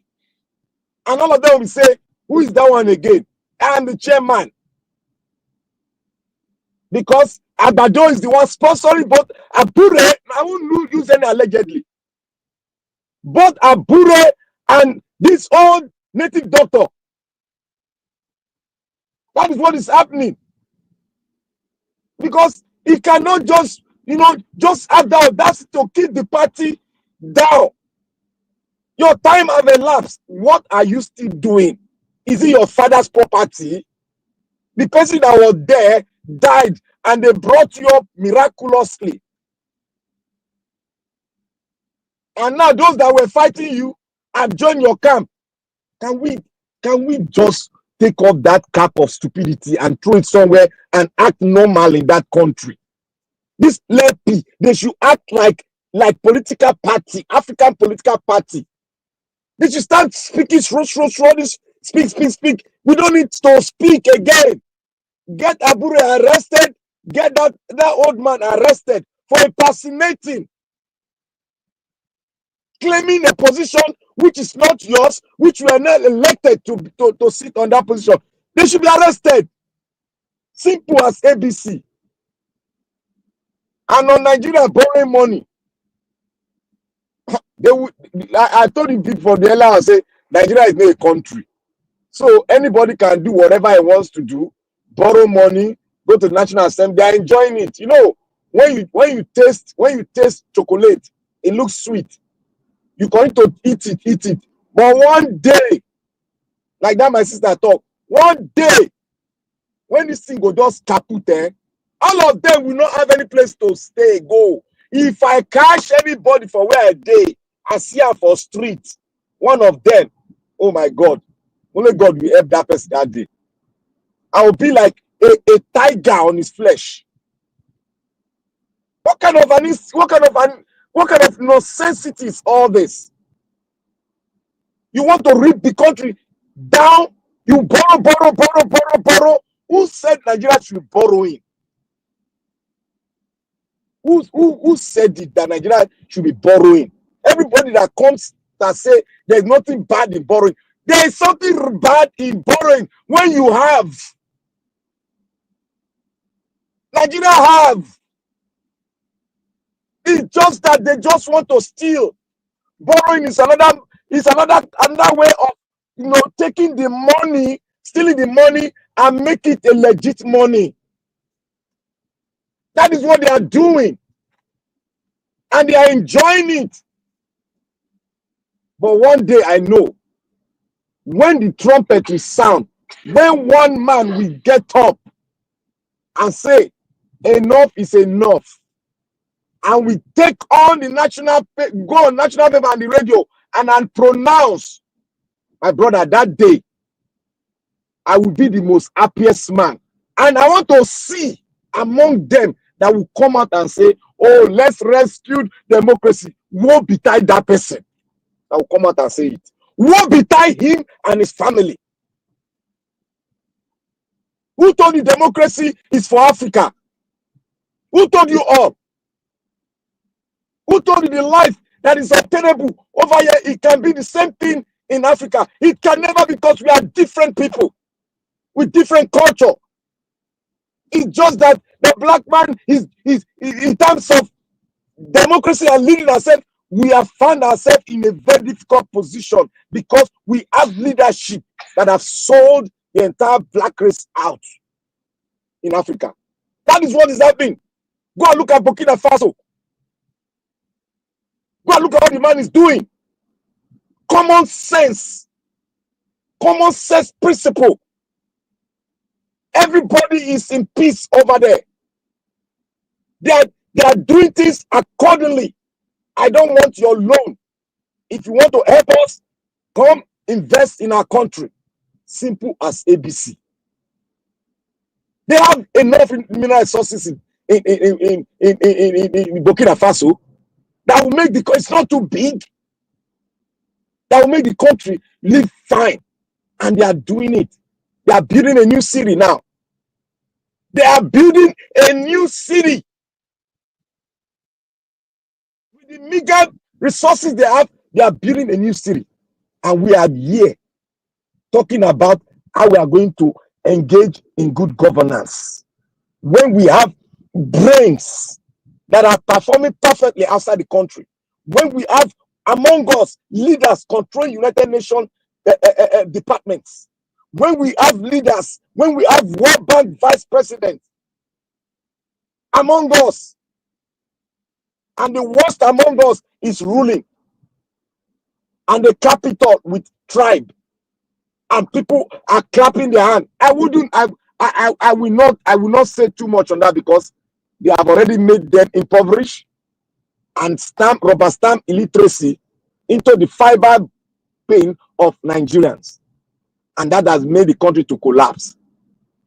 We need someone, and I know that person will come, because even in the Bible, the people of Israel, they were down in captivity the way Nigeria is in now for over 400 years.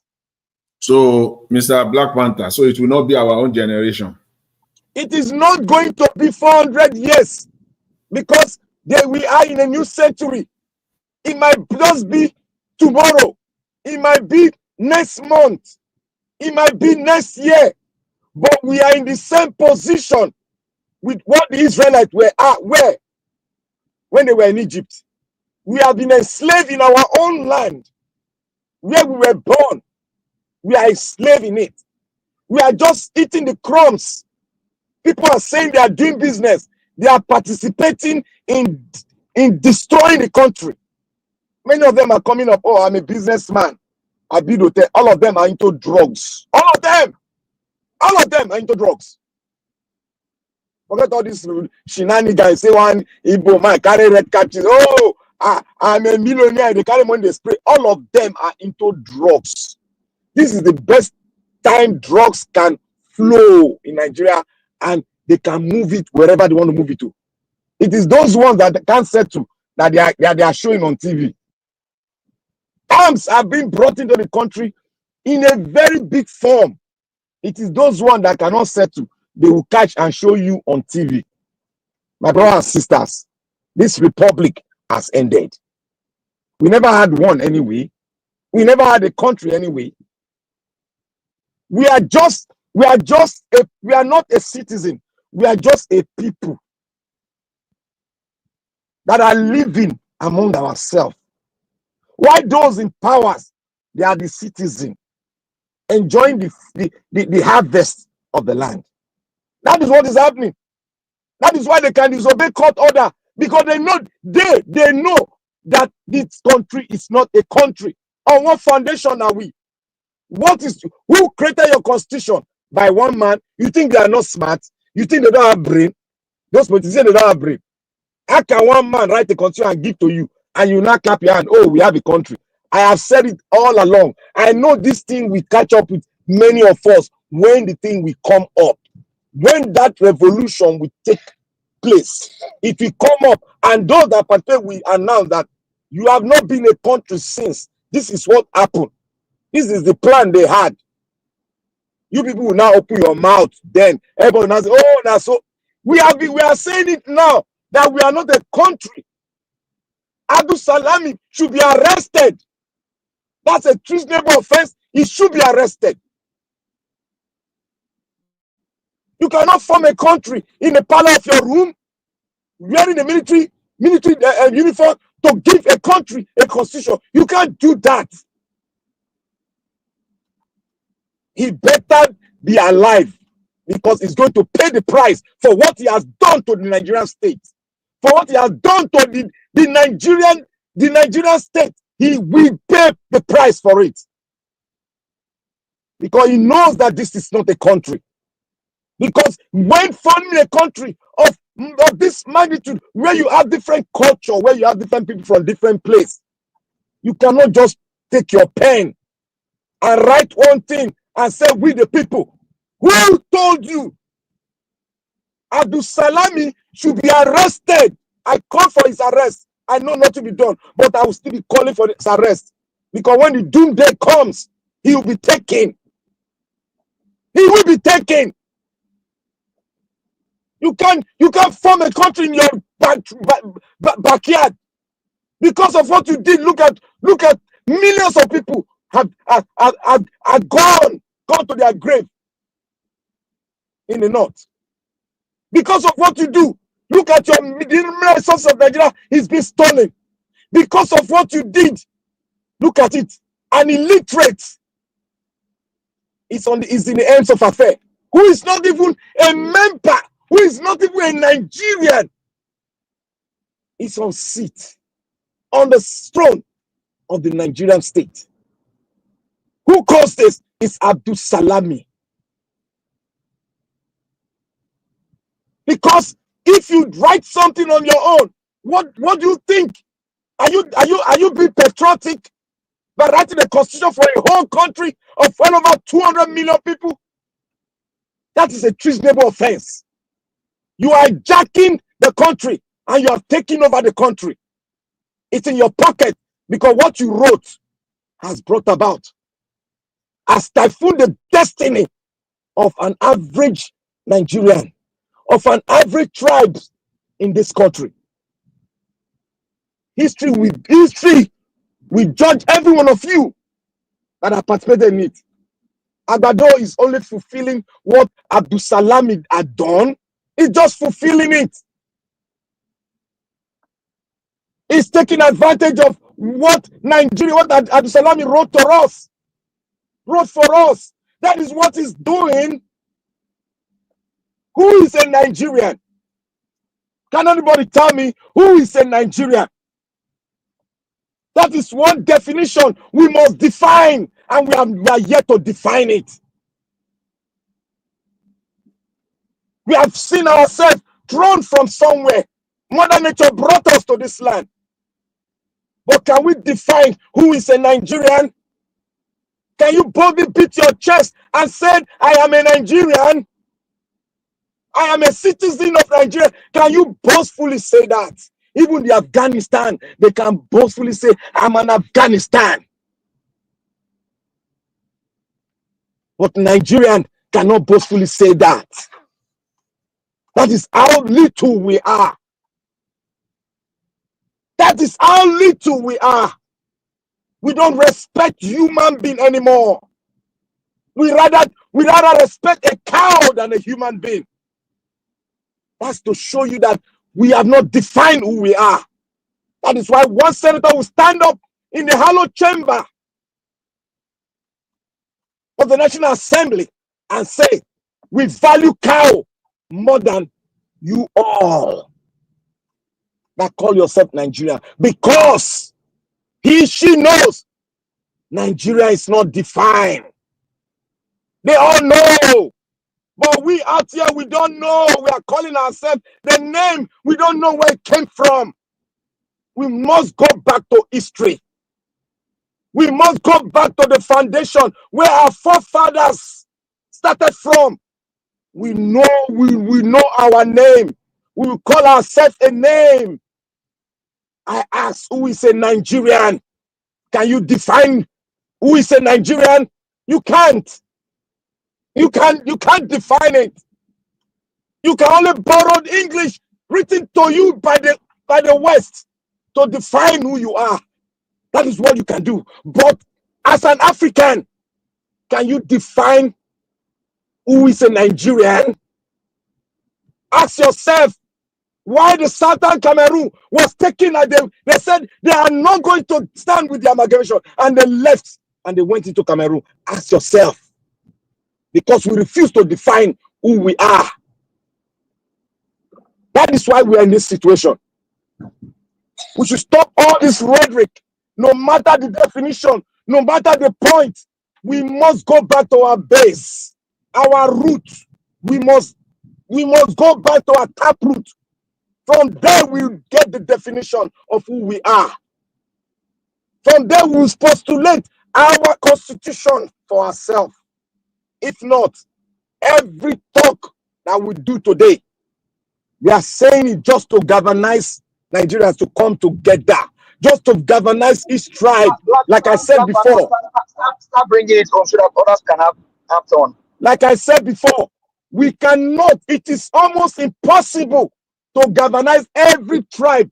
The only way I've spoken here, people say I'm being tribalist. I'm a tribalist because they don't understand. They are coming from the bottom of the mountain. I'm speaking from the top of the mountain. We must go as individual tribe, race, talk among yourself, and come out with an agenda and bring it to the round table with other tribes. From there, we'll start to define who we are. From there, respect will come. We respect each and every one of us. But what we have today, we cannot define who we are. We are like those that are driven into the wood. We don't know where we are going to. We don't know where we are coming from. We don't know who our parent is. We are let loose into the wilderness. That was how the Israelites were. That is why they are looking for all the tribes of Israel. That is why they are looking for the tribe. The last tribe they found the last tribe. They were looking for themselves. They went to the foundation. They were looking for themselves. The 7th tribe of Israel. They looked for it and they found it. We must find our own roots, our taproot. We must find it. There is no way freedom can be given to you in a platter of gold. You must fight for it. Whether you like it, whether you don't like it, you will never, look, they will refuse the round table talk. When it comes to freedom, they will refuse the round table talk. Ramsey refused the round table talk with the Jews. He refused it for well over 400 years. He said, as long as my forefathers are taking them as slaves, I will never break the chain and history of our kingdom, Egypt. What happened? There was a war, and that war came down. Every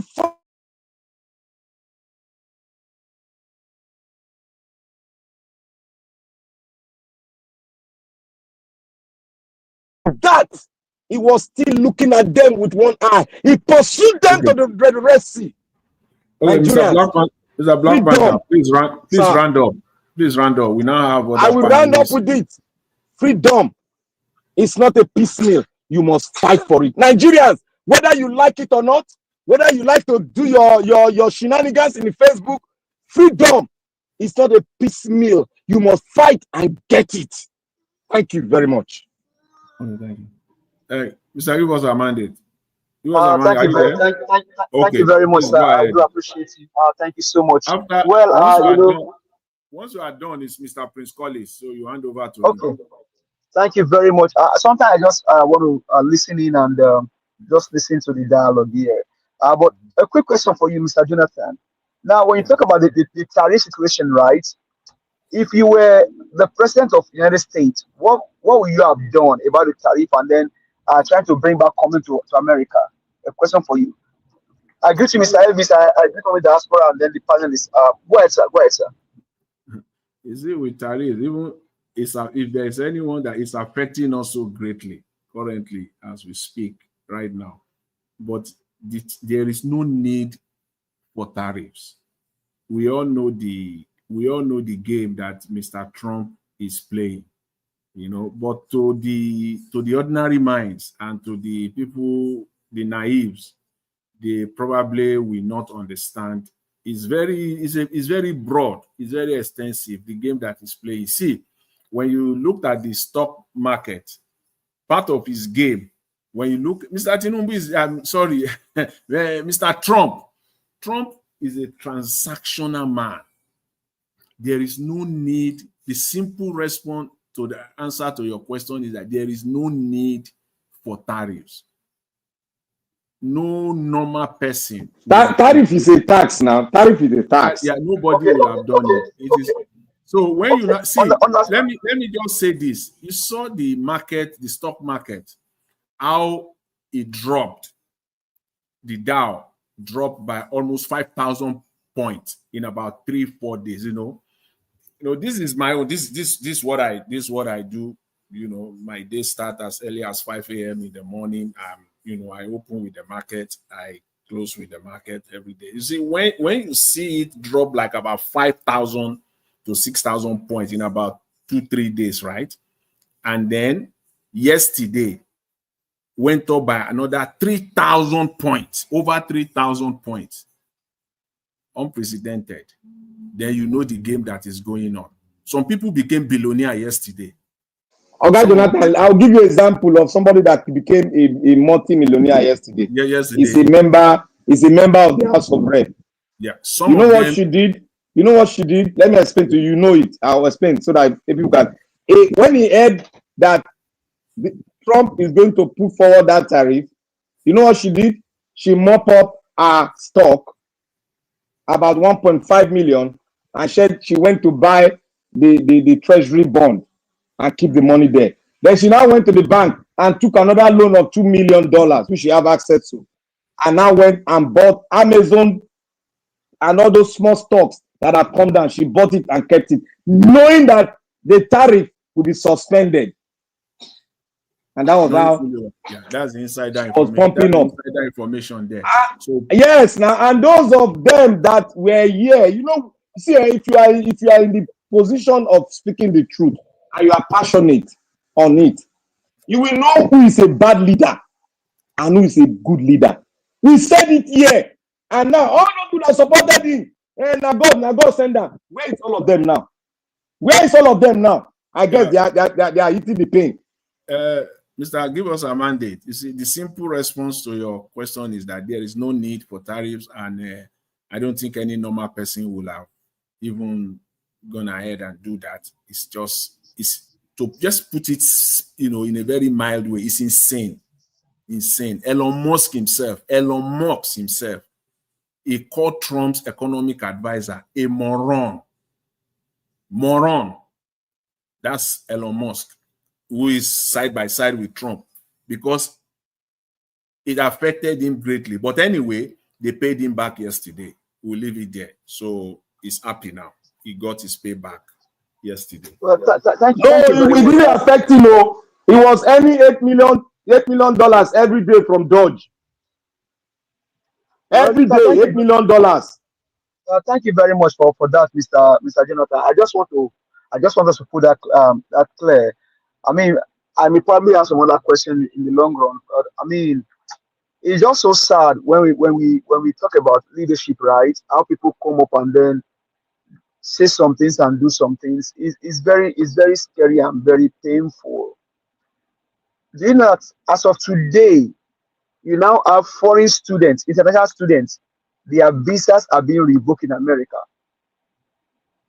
International students. And I don't know if I can say this. I don't want to wish anybody evil, but I don't know if I can say this. You were clamoring for this guy.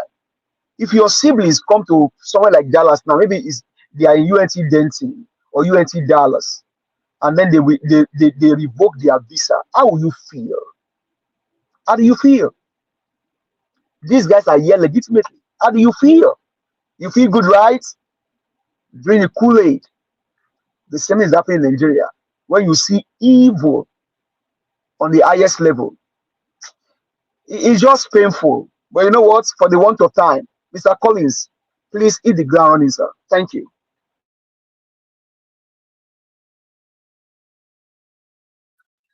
Hello, can you hear me?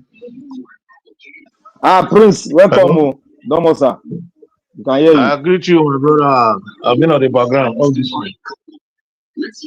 I've been on the background. Let me switch on the TV, please. Okay. Listening to you guys, I appreciate everyone. Oga Jonathan, my brother Black Panther, give us our mandate. And this is my last brother that I've not spoken. I don't have my glasses. I can now see clearly who does it. I think that should be Mr. Malik, if I'm not mistaken. So can you guys hear me clearly? Yes, so can hear you. Okay. So, and I appreciate Mommy Diaspora that have sent me the link. You know, she has always rescued me. Mr. Elvis, they abandon me all the time. No wahala. I get my underground level already. So yeah, that's what it is. You know, we've all said it all. I've been listening. Black Panther, you have spoken passionately. I really appreciate you. You know, it's good to speak truth to power. Mr. Jonathan, I appreciate your submission as well, your analysis. You know, you are true to the system. You know, it's a pity that we have leaders, just as you said, Black Panther. We have leaders that are not. For me, let me quickly land on the submission of Mr. Jonathan. You know, you said people of the river states are not wise, or what rather they are selling their destiny, they are mortgaging their own destiny, they are contradicting their own life. You know, that is a typical example of an average Nigerian. You know, Nigerians, they are their own problems. Nigerians, now we be our own wahala we will get to, not be anybody, not be Oibo, not be any other person. Nigerians are the problem of Nigerians. Nigerians, they are the problem of that country, Nigeria, until they will recognize the fact that they are their own problem.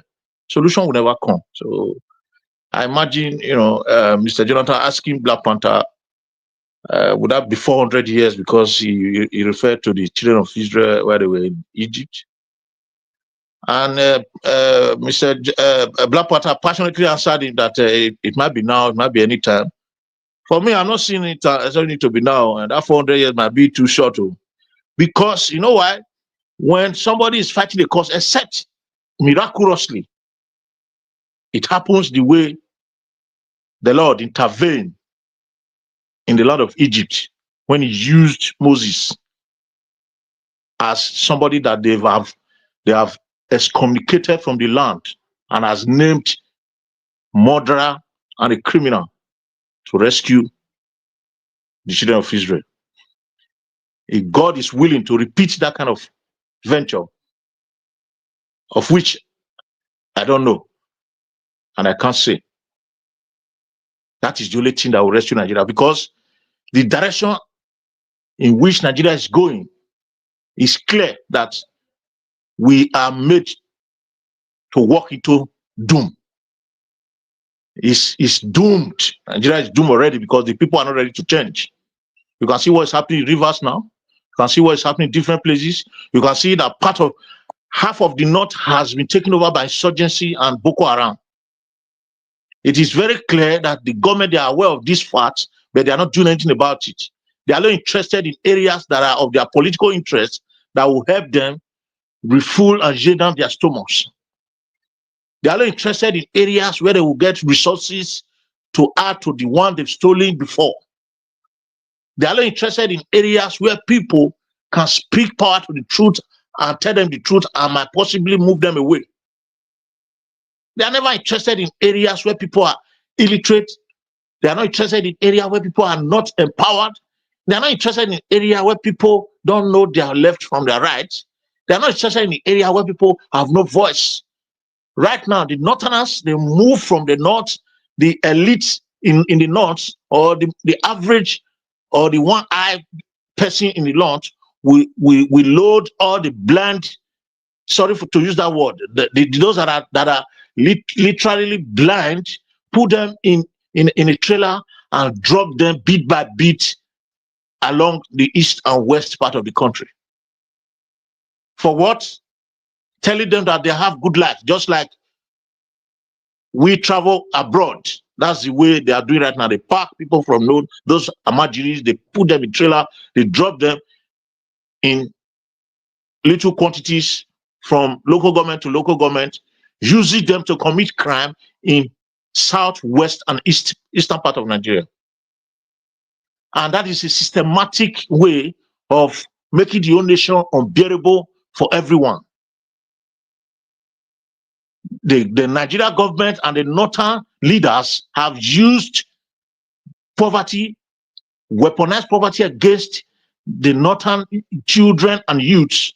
They've erased their sensitivity, they've erased their minds from what is called true way of life, and they are left them to become nothing but elements of destruction. It's only in Nigeria you see somebody coming from the north, travel to the south, and go to a building that has been erected, destroy that building just to collect the irons and the wedding work that is in the house. A house at this moment that costs millions, somebody will go there and remove everything that is in that house just to collect the irons and rod and sell for peanuts. That is a typical example of somebody that has lost his mind, that has no sensitive, that is not sensitive of anything. That is an example of somebody that is stark, illiterate, and blind of what it takes to become a human being. A nation where they pack people to do kidnapping, those that are being used to kidnap, they only give them food and nothing more. Human beings has become tools, an element of destruction in Nigeria. That is where we are walking to. That is where we are getting there. We are getting there gradually. Right now, the northern leaders are crying. Those that are not part of the system, that are not benefiting from the system because they are all the same. Those that are not benefiting from the system, they are crying out loud because, one, they are not benefiting from the system. Two, they don't know who is going to be the next victim because they don't have security. They cannot boldly say that there is no way the northern leaders can keep quiet and see the north destroyed.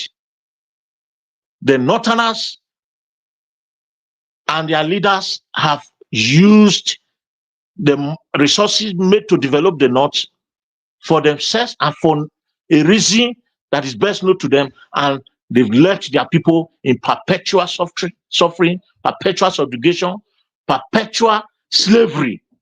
Some people don't even know where they are. When you watch the social media, when some kidnappers are caught, the way they comment, you will know that they don't even know where they are. They are being used just to get food to eat. That is how they weaponize poverty against the people. They are all blinded. They don't have access to information. So how would they grow? So the mind of these people has been completely erased. It's like a blank slate. They have nothing in it. What they think about is how to get the next meal and survive.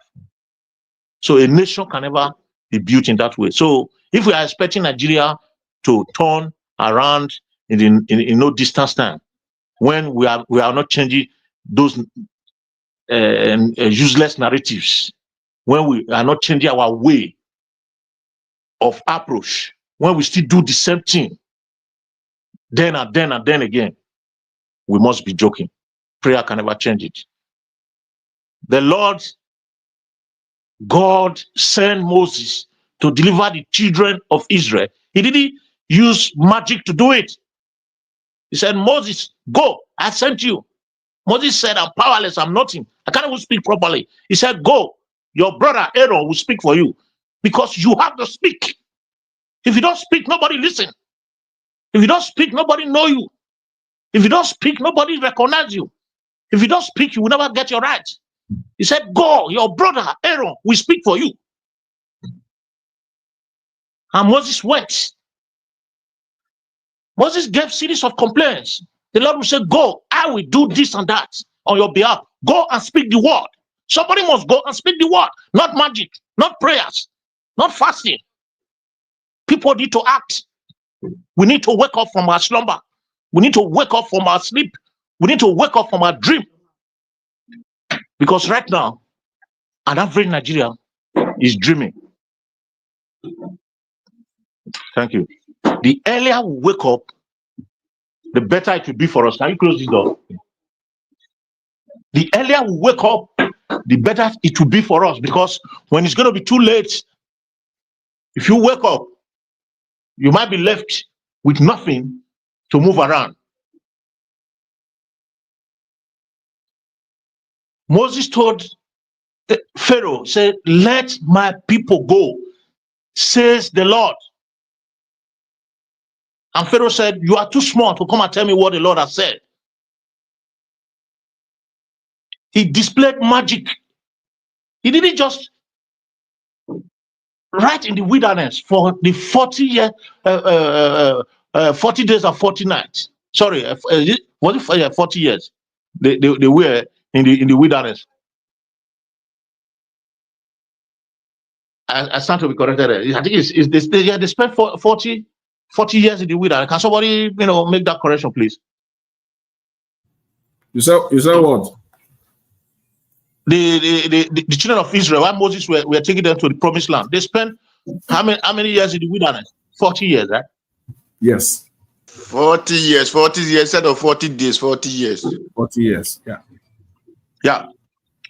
Inside that 40 years, go and read the Bible and see the kind of fight they fought. They fought seriously. They fought all their enemies and fought them to stand still before they could get that deliverance. But Nigerians, they are waiting for God to throw manners and open their mouth and put it for them to swallow. They are waiting for God to remove the government that have put them in a stage where they cannot even eat. That is the worst that can happen to a human being. You don't have where your next meal will come from. That is the worst level at which any government can put you. That is the worst harm an enemy can do to you. Take food away from your mouth and tell you, go to hell. Nigeria has got into that state, but Nigerians are still quiet. We are still quiet. We are expecting God to come and do it. On Sunday, we are all in the church praying and asking God to do what he has done for a long time. God has delivered Nigeria a long time ago. Nigeria has refused to recognize that fact and give themselves liberation by action. Kudos to Showore, Omoyele Showore. Kudos to him. If he dies today, he will never regret, and Nigeria will never regret having a child like that. He's the son of his father. I celebrate that guy. He never relents on his effort. He's still fighting no matter what. He speaks truth to power. Kudos to Dele Farotimi. He's not afraid to speak to whoever. But how many Dele Farotimis do we have? How many Showores do we have? How many Peter Obis do we have? How many Nigerians with dignity do we have that will say, okay, yes, this fight, let's fight it and get victory? It's a pity. Don't forget, how many Elvis Oniedigi do we have? How many Nigerians do we have? Of course. Of course. How many Elvis do we have? How many Black Panther? How many Jonathan? How many people that believe and are resilient to what they believe in? Before you know, an average Nigerian has compromised, sell his conscience. Look at Trump, fighting seriously to bring America back to where I don't know. Only God knows. But to the benefit of the Americans, whether he's doing it well or not, time will tell. But Nigerians, what are the leaders doing for you? How are they representing you? Those that you send from your senatorial district, how are they representing you to tell them your needs and desires. Those that you send to your local government council, how do you control the allocation that is being made for them? Those that you send to represent you at the local council in the legislative arm, the councillors, how do you often question them to ask them what they've done to do one or two things in your area? Those that you have sent to State House of Assembly, how often do you visit to question them why things are the way they are? So, or else, yeah, okay. Okay, thank you. Or else, Thank you. Mr. Colley, please round up. yeah, or else we decide to change the narrative and change our approach and do the right thing. Nigeria is gone. I'm sorry. Thank you, Mr. Jonathan. I appreciate you. Thank you, Nigeria Watch. Thank you, everyone that are here today. At the comment section, I want to celebrate you, Abuazi and others. We celebrate you all. Agio Deborah. We appreciate you all. God bless you. Thank you very much. Thank you. Mr. Abdul Malik. Thanks very much, Mr. Collins. Thanks. Mr. Abdul Malik, please take over. Yeah, good evening, Mr. Jonathan. Good evening, Mr. Elvis. Good evening, everyone in the panel. Good evening, Nigeria. You see, Nigeria, speak up. Nigeria is collapsing. Don't fear anybody. They need to speak up because the way Nigeria is today now, it's just like there is no government. And it's very sad, it's bad. When there is terrorists terrorizing everywhere, people are buying day by day. But government, they don't care. They feel concerned, no security. What type of country is that? And as of representatives, they don't deliberate such things. What they are doing there is just like essential something that is not necessary. They are discussing about. They need to speak up because the way Nigeria is today is collapsed already. It's just like a house without foundation.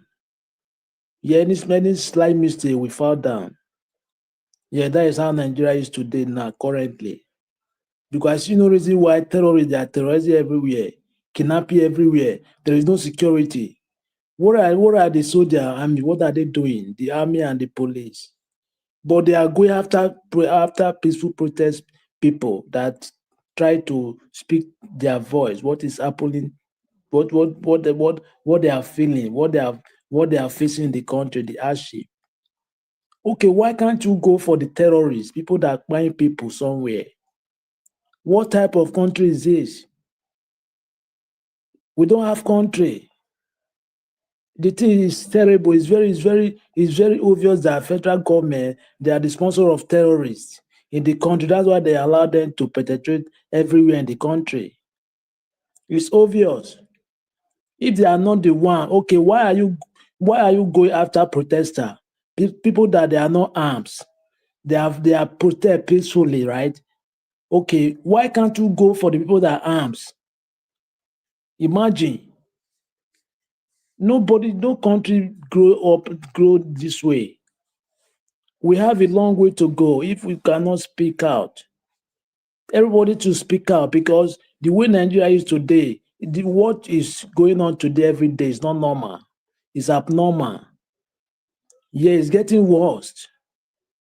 Since how many years now? Since when Buhari was there. It was just 1999, if we talk about development, since that time, they have not developed anything, no infrastructure, nothing. Even when you are graduate, you cannot hope that you will get work. Is that a country? But you are borrowing money. What are you doing with the money? No, there is no result. No result to show that, okay, this is what I do with the money. Just like last administration, allegedly, federal government borrowed without NAS approval. People that are supposed to approve money before you borrow, but you don't see for their approval. You went to borrow. Constitution is gone. Everything is gone. 22.7 trillion for waste and means. 3 weeks to leave office. What are you going to do with that money? How? What are you going to do with the money for waste and means? 22.7 trillion. Is this small money? When according to Ozecom, each 36 state, that we have each 36 state we have good hospital, standard hospital in the state. They are just impoverished the masses in the country.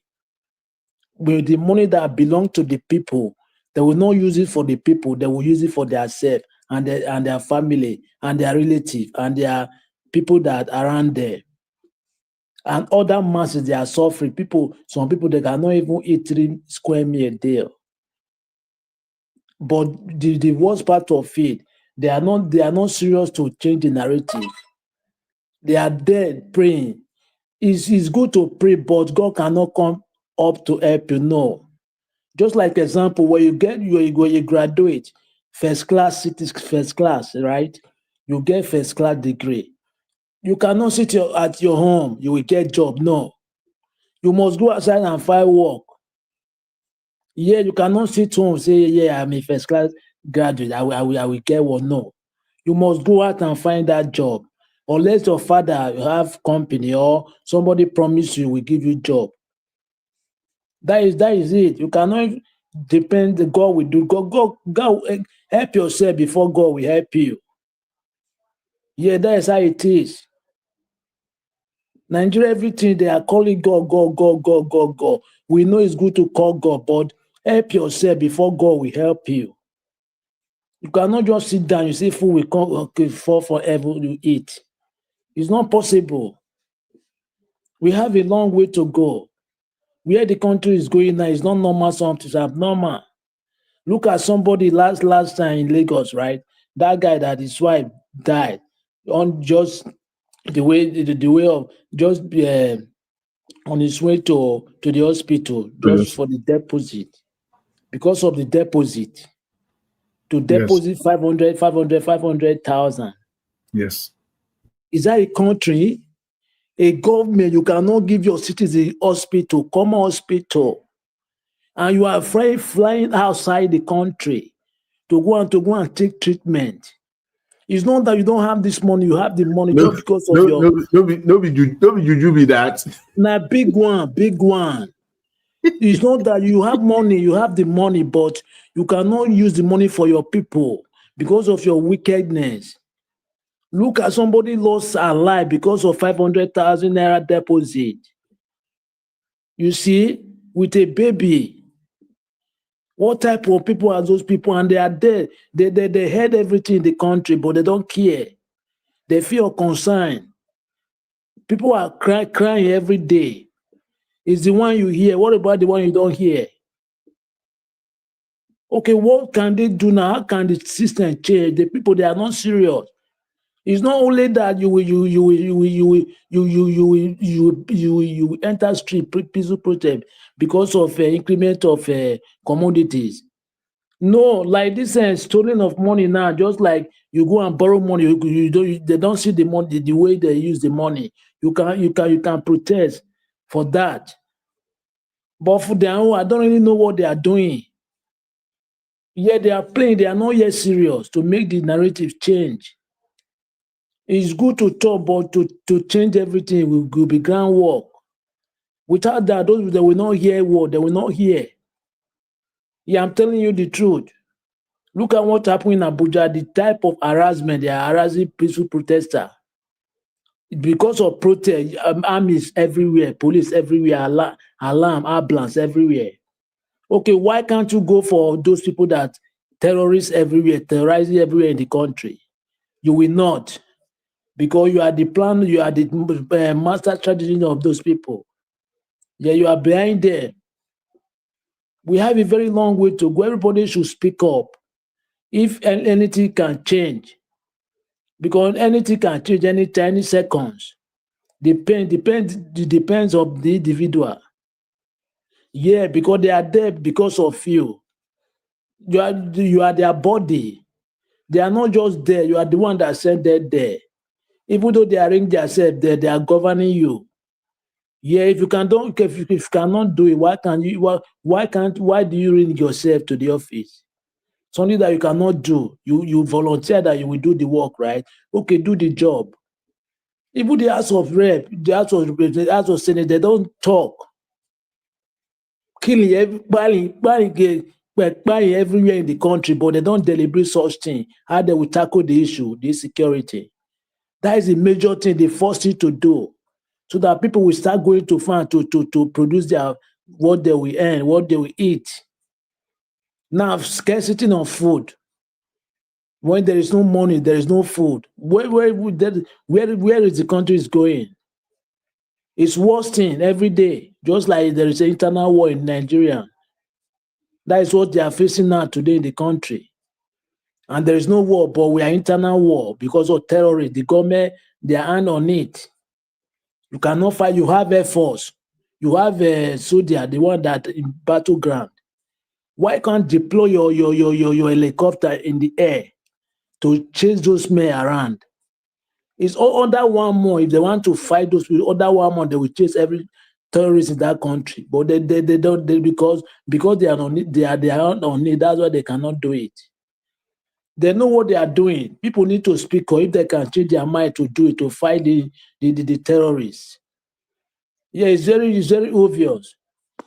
Because the way Nigeria is going today, there is no country. We don't have country. When you say you are Nigeria anywhere, now you are ashamed of yourself because of our government. You are going to visit for a working visit in France, but the persons that you are going to meet, France president currently is in Egypt. Okay, who do you go there for? France president is in Egypt. It's not in France currently. Manuel Macron. We are just lying to ourselves.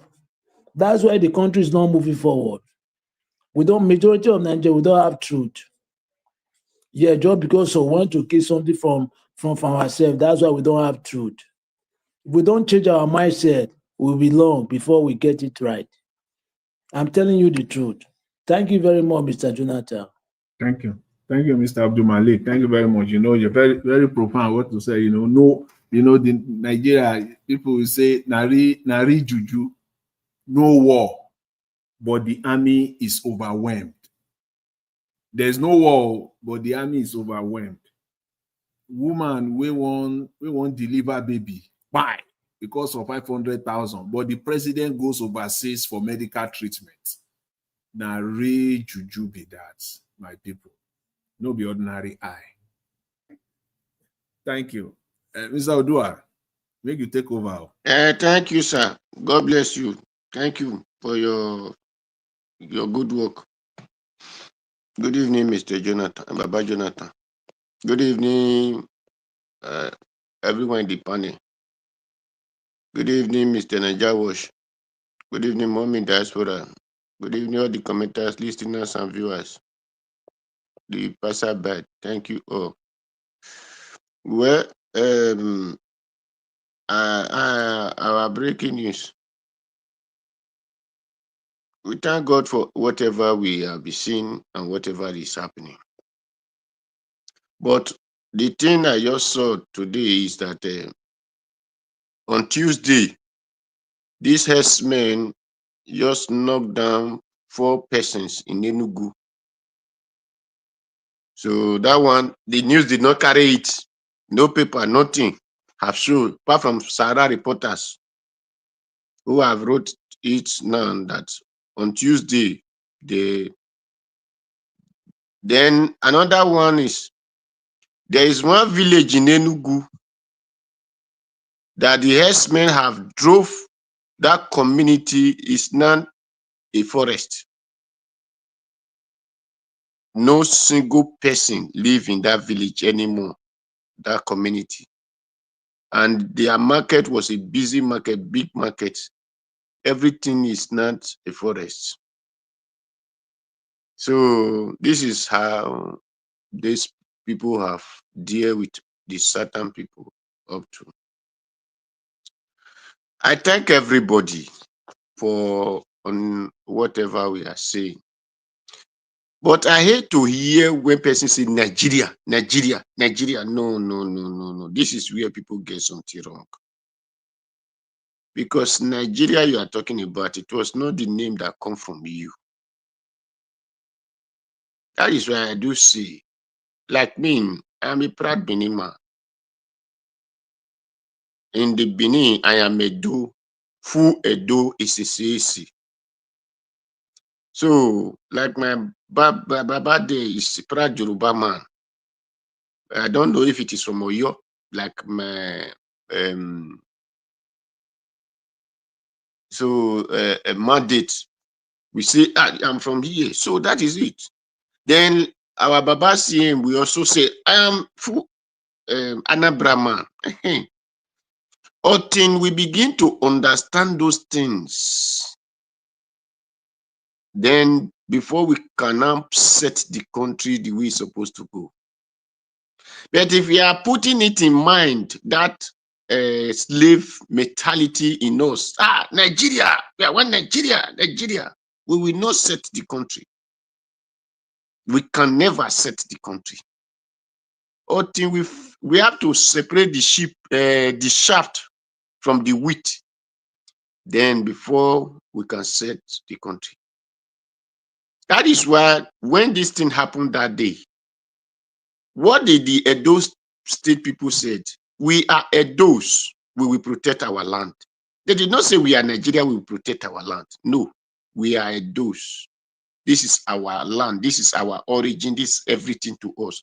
So you cannot leave Kano or Sokoto or whatever to be oppressing us in our land because we are tolerating your nonsense. And until we have that mentality, we're not able to deal with the police and the soldiers that are criminals, that is joining, supporting this criminal oppressing us.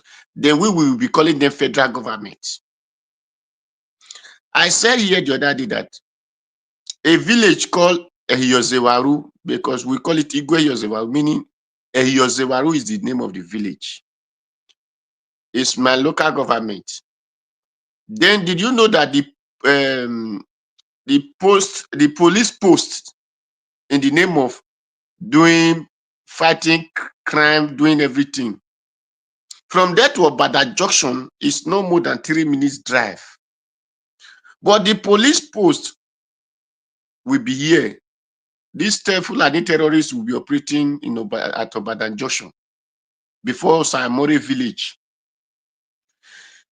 But the day that those police have left their post, when the IG now said police post should no longer, because of when people were complaining, did you know that the empty can, because of the law of this thing now, the empty can of Baba that they found in that police post,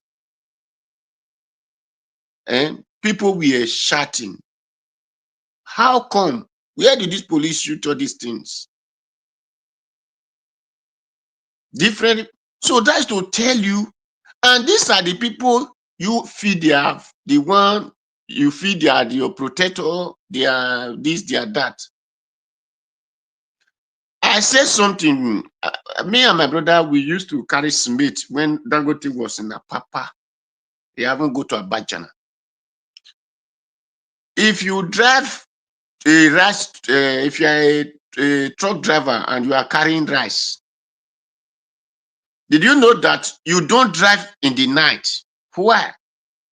If you pass one police checking point, you pass another checking point. Before you pass the fourth one, your trailer will be hijacked. That will be the end of that truck. And this is a place that the police are staying checking point. Where will those hijacker come from? That will not hijack you and your truck. So a moment is net, the rice driver doesn't drive, but the smith, the iron, the other artists can drive. So that is to tell you, until you begin to know that I am from here, I need to protect my people. I do say it. If I belongs to Nigeria soldier or I belongs to Nigeria whatever, the last order cannot give me order for anybody to come and oppress my people. It will never possible because I entered this position because I want to protect my people. But because we did not have that mentality, that the purpose of we entering this thing is to protect my people. That is why our people will now be recruited as a police or as a soldier. Then they will take them to the north in the name of fighting Boko Haram. Then they will bring the Boko Haram to the south. Then before you know, one big officer will go and visit them in that camp. After that officer left, they will go and wipe all our brothers they took to that place. That is the end. That is the power of dominance or domination. That is what they are doing to us. But we, the foolishness of the certain people, hey, it is one Nigeria. No. It is better you read the handwriting on the wall and say enough is enough. If you are being recruited from the south, we remain in the south. If you have go to, did you think if it is the military of the northern people that is being recruited in the north, did you believe that this Boko Haram will continue like this? It will not. Because those people will have, like, let me say the Benue people, military return back to go and be safeguarding Benue. The Sokoto went to go and be safe. Did you think that the Benue people will just allow other people to come and be dealing with their own people? It is not possible. Or the Zamfara will not open their eye and other people come and be dealing with. No. It is because of that foolishness we have, the certain people have. Then they will take our out to the north. They will bring the north to, because you are the egg, you are the golden, you are the egg that laid the golden, you are the hen that laid the golden egg. So for you not to rise up, they will not take those your people that you believe that will have fight and defend you in the name of one Nigeria, take it to their place and leverage them. Babangida did it. Buhari did it. All of them are still doing it till today. So by certain people, stop thinking, yeah, one Nigeria, it is one Nigeria. No. First is, I am Oyo man. I have to defend Oyo. I am Ogun man. I am a Enugu man. I am a Akwa Ibom man. I am this man. That is only solution. By the time you have that mentality, then everything can settle. So this is my advice, because as I watched that video today, that a whole village in Enugu, none. When our brother Unadi Kanu were crying, some ignorance of my people hate Unadi Kanu, and we are saying they were the cause. That is why when I hear some people are talking, Unadi Kanu, this, I laugh. I was suspended in a group. I was knocked out of a group because I told them reality of life, that this thing that Unadi Kanu is doing is not doing it because of Igbo people. Because the Edo people said, it is only a foolish servant that said it's my mate that they killed. They did not kill me, or they did not beat me. Because after they finish dealing with that, your second servant, they will come to you.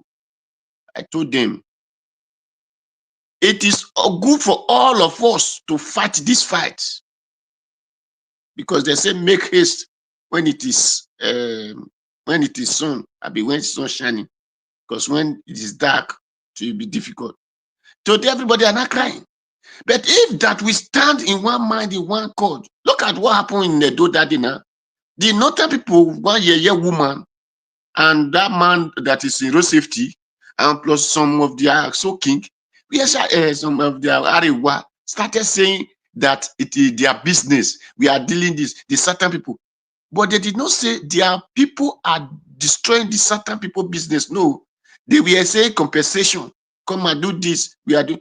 Is that not too much look down on person? Your cow, your so-called brother, taking his gun to chase me out of my house, chase me out of my farm. Then the police will say, we are guarding you. They came to Urumi that day. There is a warning I need to give to Nigeria police, because if we hear anything that happened that they are doing in the north, they do it in the Edo state now, because in the name of they collect gun, the security people known as vigilantes. You come and collect whatever they will use to protect people. And in this case that happened, yes, will be a child play to what Nigeria police will see, because we will not longer open our eye for you to join the people, whether you in the name of one Nigeria or in the name of you are obeying order. Then to tie our hand backward for them to be using K to flog us. It's better. Mr. Odua, I support you 100%. There will be more fiber in the door. Because what Nigeria police is going to see, me that I'm talking here, I will ready to go down because it's my land. What Nigeria police is going to see, then they will know that. No, Mr. Odua, just cut it short. There will be more than 5 in. Because this thing is getting out of hand. Anybody that wants to know the meaning of what you are saying should go and look for the story of Anini. Because this thing, you want to tell our people hands and give other people cane to start flogging us when we are even complaining that they have flogged us before. So they said the wise is enough for the wise. That is the message we need to tell the Nigeria police now, that they should be ready. Because I'm telling people, if this thing starts, whoever that want to buy kerosene should go and buy kerosene. Who don't know how to do electric welding should go and learn how to do. If you don't know how to fight, you go and learn how to fight. Because things is going to change within 24 hours.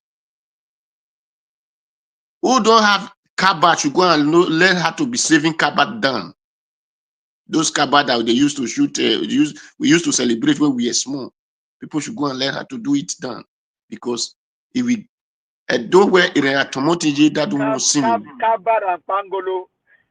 yes.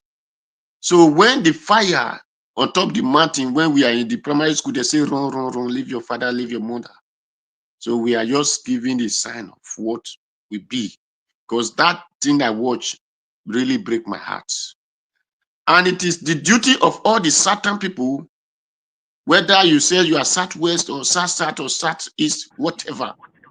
It is your duty. Yes. This Enugu thing, is it not, where is the governor? Is it say, what is it saying, the governor? Where is he? I don't really care about the governor, because those people are there just because of money. The certain people hate themselves for their peanut. And these resources that they are giving you peanut coming from you.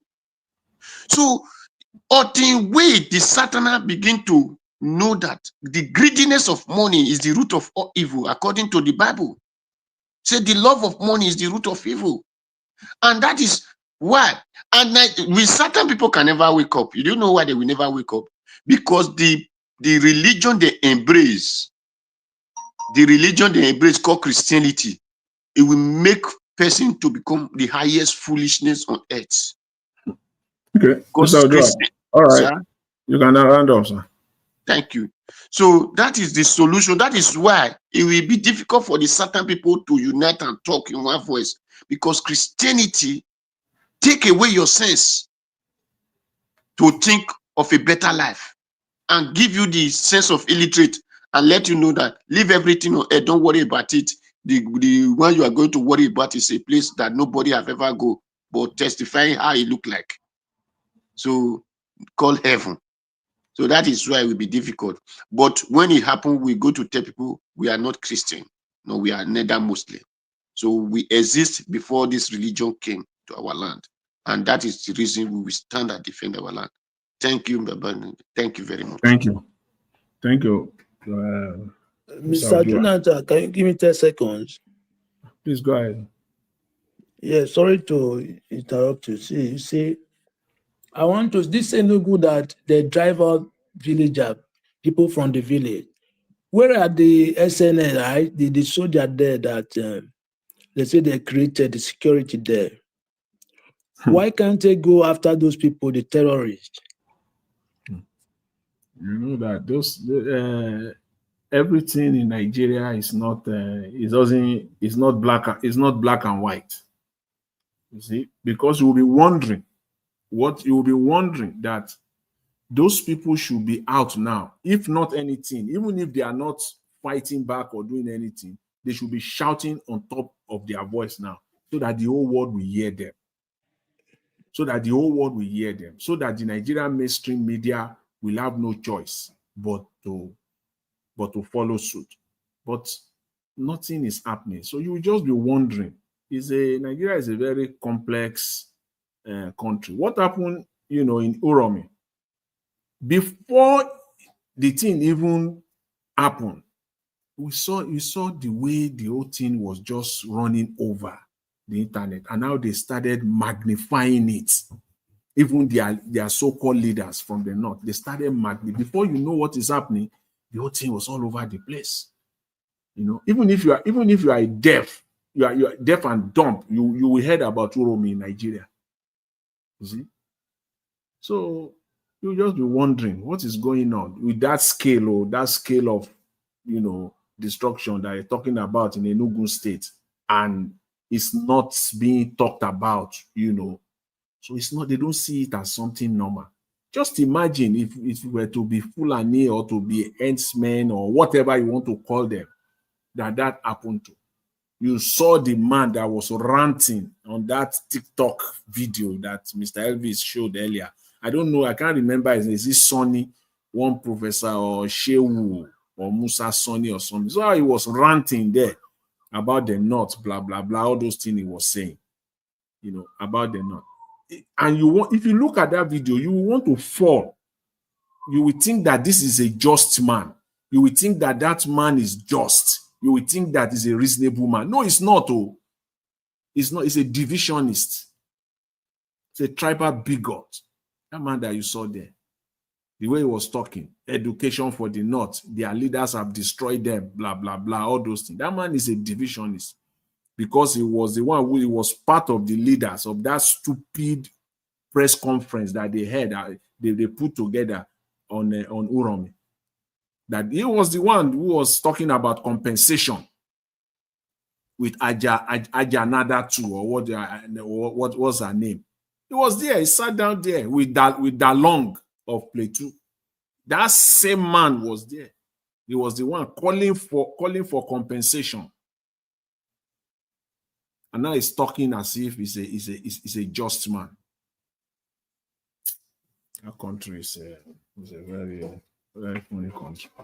I think Mr. Black Panther, please round up. Let's wrap up.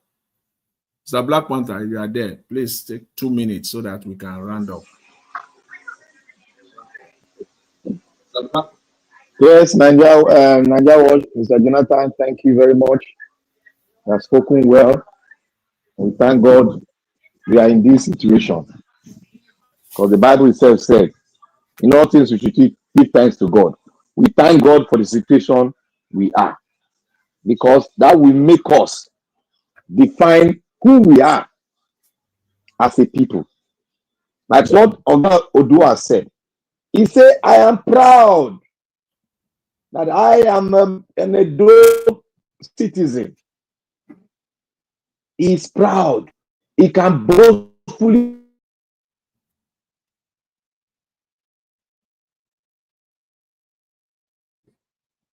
Mr. Black Panther, we lost you there. It's like your network is not operating. This topic, are you hearing me? Yes, we can hear you now. This topic, we should really.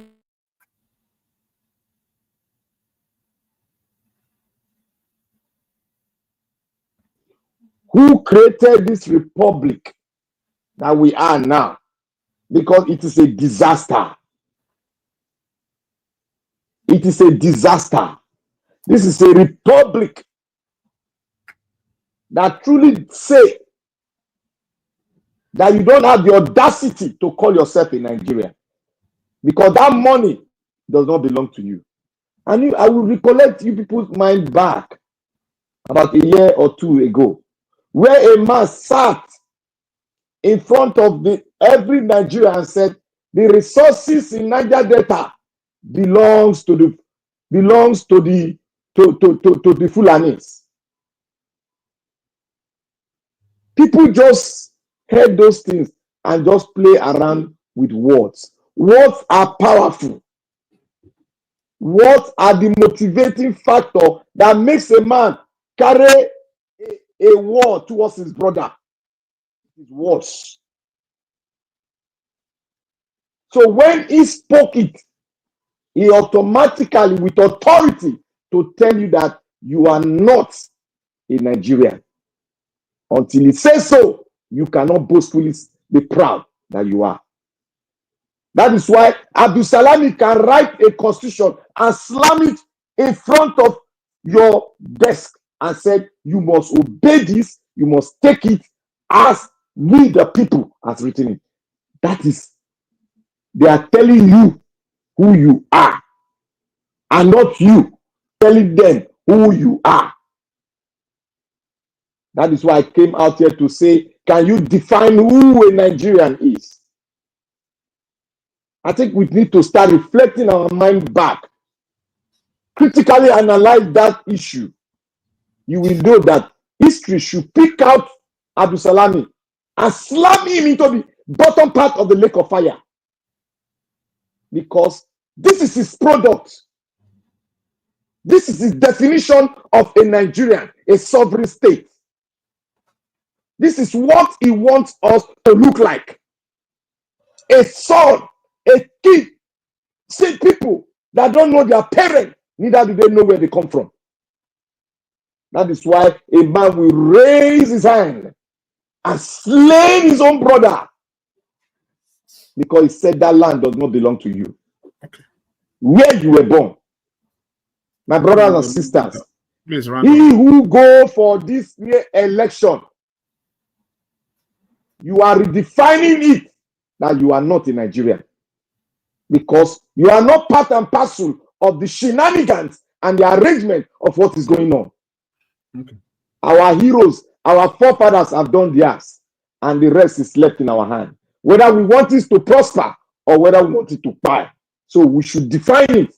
It is in our court now. We should define it. Freedom does not come like that. Freedom, you must fight for it. Israel is fighting a lifetime fight to gain their land.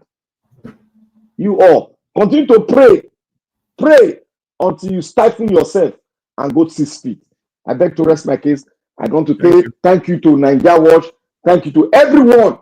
We should continue to preach the good news and don't deviate from truth. Thank you. Thank you. Thank you, Mr. Black Panther. Thank you for your submission. Mr. Odua, thank you for your submission as well. Yeah, let's round up. I don't know if give us our mandate is ready. You can go ahead. Just 2 minutes. If not, okay. Mr. Prince, please go ahead. 2 minutes.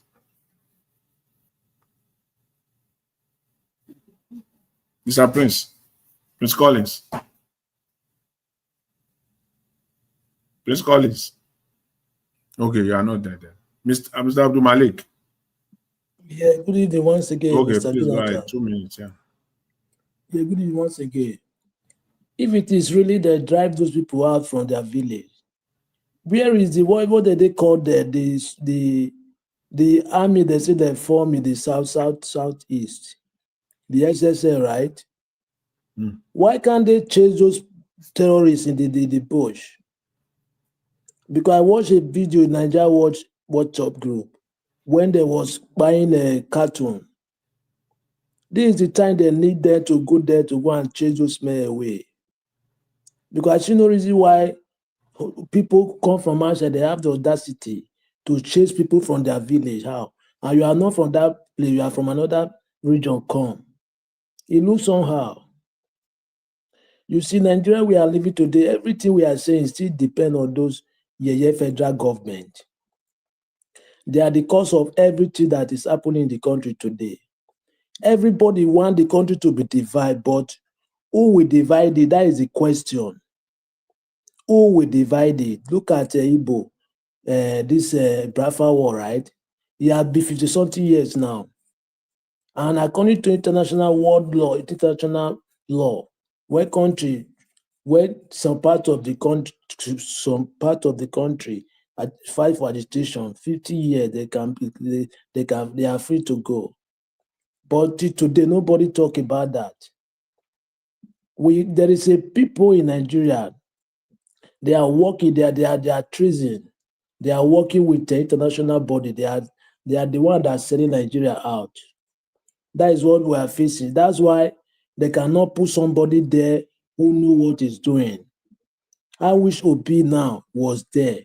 The country will be better than this time. Yes. Look at where we are today. It's just like we don't have government. People are buying everywhere. Nobody that farmer they cannot even go farm anymore. Okay, what do you think else will happen next? Nobody know. Everybody is at risk in the country. No security. No security. Nothing guide you. You are on your own if you are not strong. Unless you know what you are doing. Okay, Just Mr. like Bumali. people that I don't understand those students now what they are doing.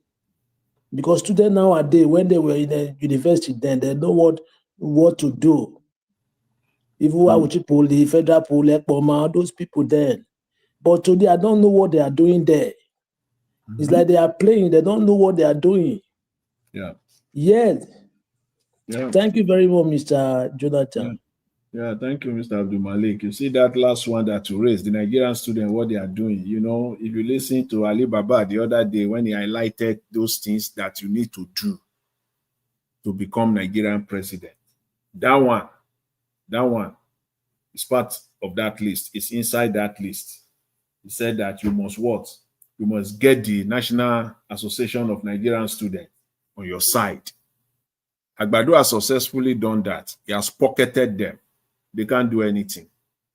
You know, that's why for the first time, unprecedented in Nigeria, Nigeria was not this worse when you will see Nigerian students coming out to spearhead, to lead, to play that role. That is when Nigeria has students. That was when Nigeria has students. No, it's because they don't pocket them. They don't fit do anything. Those ones that each and every institutions in Nigeria, each and every one of them, especially the major ones in Nigeria, about 10 of them in Nigeria, University of Lagos, University of Ibadan, University of Benin, University of Port Harcourt, University of Calabar, Ahmadu Bello University, Usman Dan Fodio University, University of Ife. All these institutions, Mr. Jonathan, sorry, MIT in the East, and then University of Nigeria, Nsukka, 10 of them. You see all these institutions. Once you go there and you pocket them, that's all. Baba Jonathan, listen, yeah. see the you have to understand. I said that time when Nigeria has students. Now Nigeria doesn't have students. Because the time you are talking about, that time school was not a scam. Everybody want to go to school. So this time, school is a scam. So ask people, they will tell you school is a scam. What is the need of me wasting? Okay, how do you mean it's a scam? Oh, okay. Go and meet Nigeria. They will tell you what is the need of me wasting my money in the school. Can people even afford the school terms now? You don't even have money to buy food, not to talk of to pay for your handouts or to do this, to rent house. Among these guys said they are paying hosted the other day. Where do they have those money from? So automatically school is a scam. What is the use of Wole Soyinka with his literature today in our society? Is it not to come and say people are fascists when people are fighting for the right cause? So if people who you look onto in the name of school could not bring an example that developed the land for you. But Mr. Odua, even if school is a scam, right? Let's even agree to that. But if there is any time that students need to really be more, determined to fight or to take on the struggle, it is now. Now Yes. now that there is hunger in the land, now that even to get money, some of them are struggling to pay their school fees. This student loan that they talk about is all propaganda. You see, so it is now. So you'll be asking the question, something is wrong somewhere. This, for me, they have been taken care of. Sir, I will tell you, the lecturer has made students not to value schools. It's schools that a person who read so hard, works so hard to say, okay, let me come out from school and become something. The lecturer will keep on disappointing that person. The person who did not even know anything, the lecturer will pass that person. Automatically, there are many things that kill the morale of the school. It is not just only the school morale have died before now. So that is why those people doesn't even value it. Are you saying that? So are you saying that? Are you saying what you're saying is that? So the Nigerian student associations, they are okay. They have not. They are no longer up and doing. You mean that they have not been bought? That nobody, they are not in the pocket of anybody.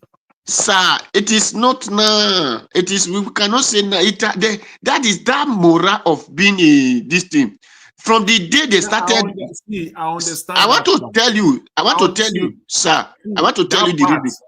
From the day they start bargaining themselves, I'm green, you are blue, the other one is red, the other one is that. That was where every school, the morale of the school died. Yeah, I understand that moral part, that even what they are getting today now is not even education. People who get they are not even employable. In most cases, that portion, I understand that portion. You see, the portion that I'm striving at is that these people, if there is any time for them to even struggle, but they will say, aluta continua. If there's any time they should be singing aluta continua, it is now. That the reason for that is because those of them that are supposed to spearhead, let me just use the right word. Maybe I'm being diplomatic. They have been paid. They have received money. So they are feeding them. They are paymasters. Mr. Jonathan. Yeah. I think both of you are coming from different angles, but you are speaking the same thing.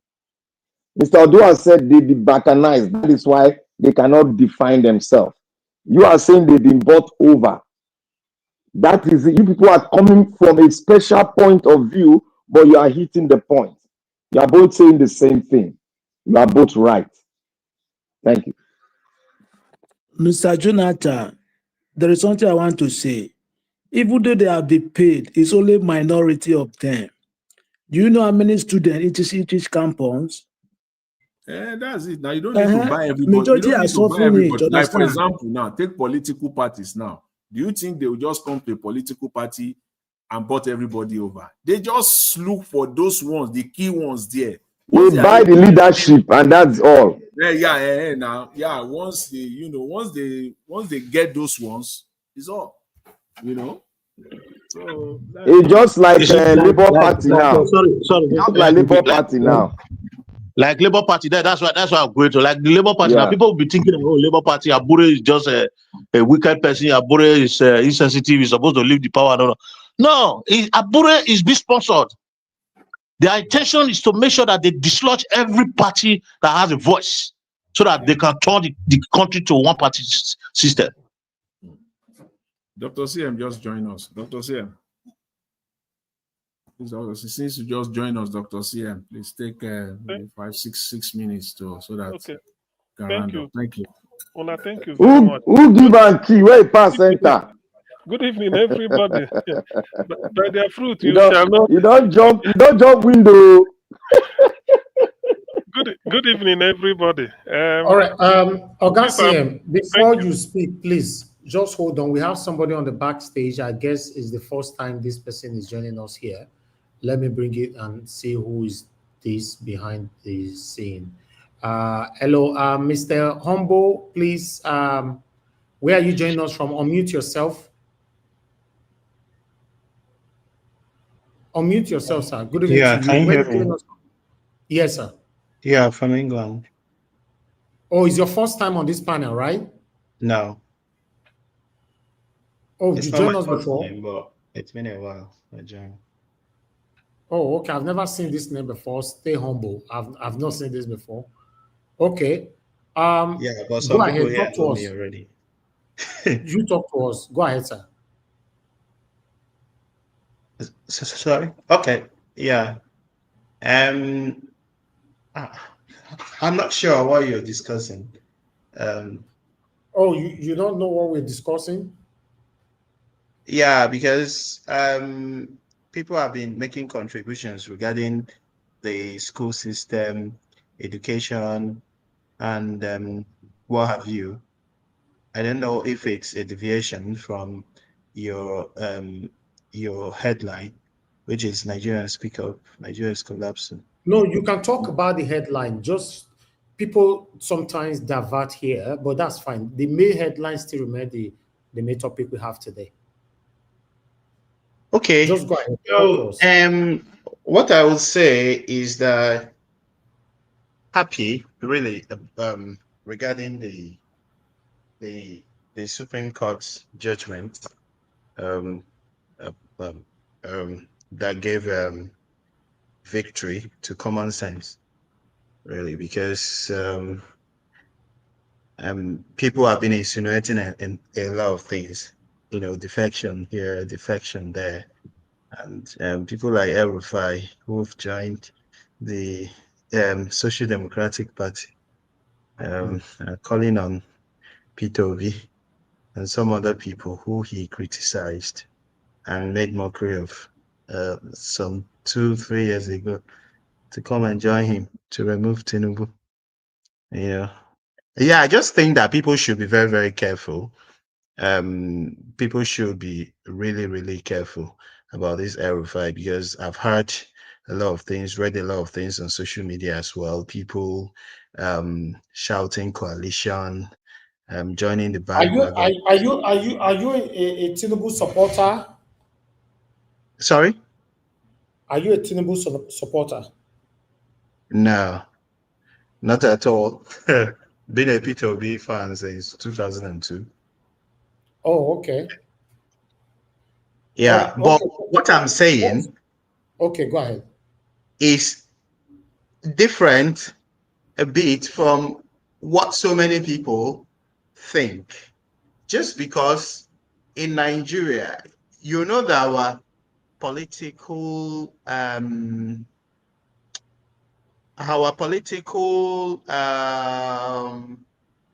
knowledge is still growing, it's still developing. Like some 10 years ago, 90% of youths had zero interest in politics.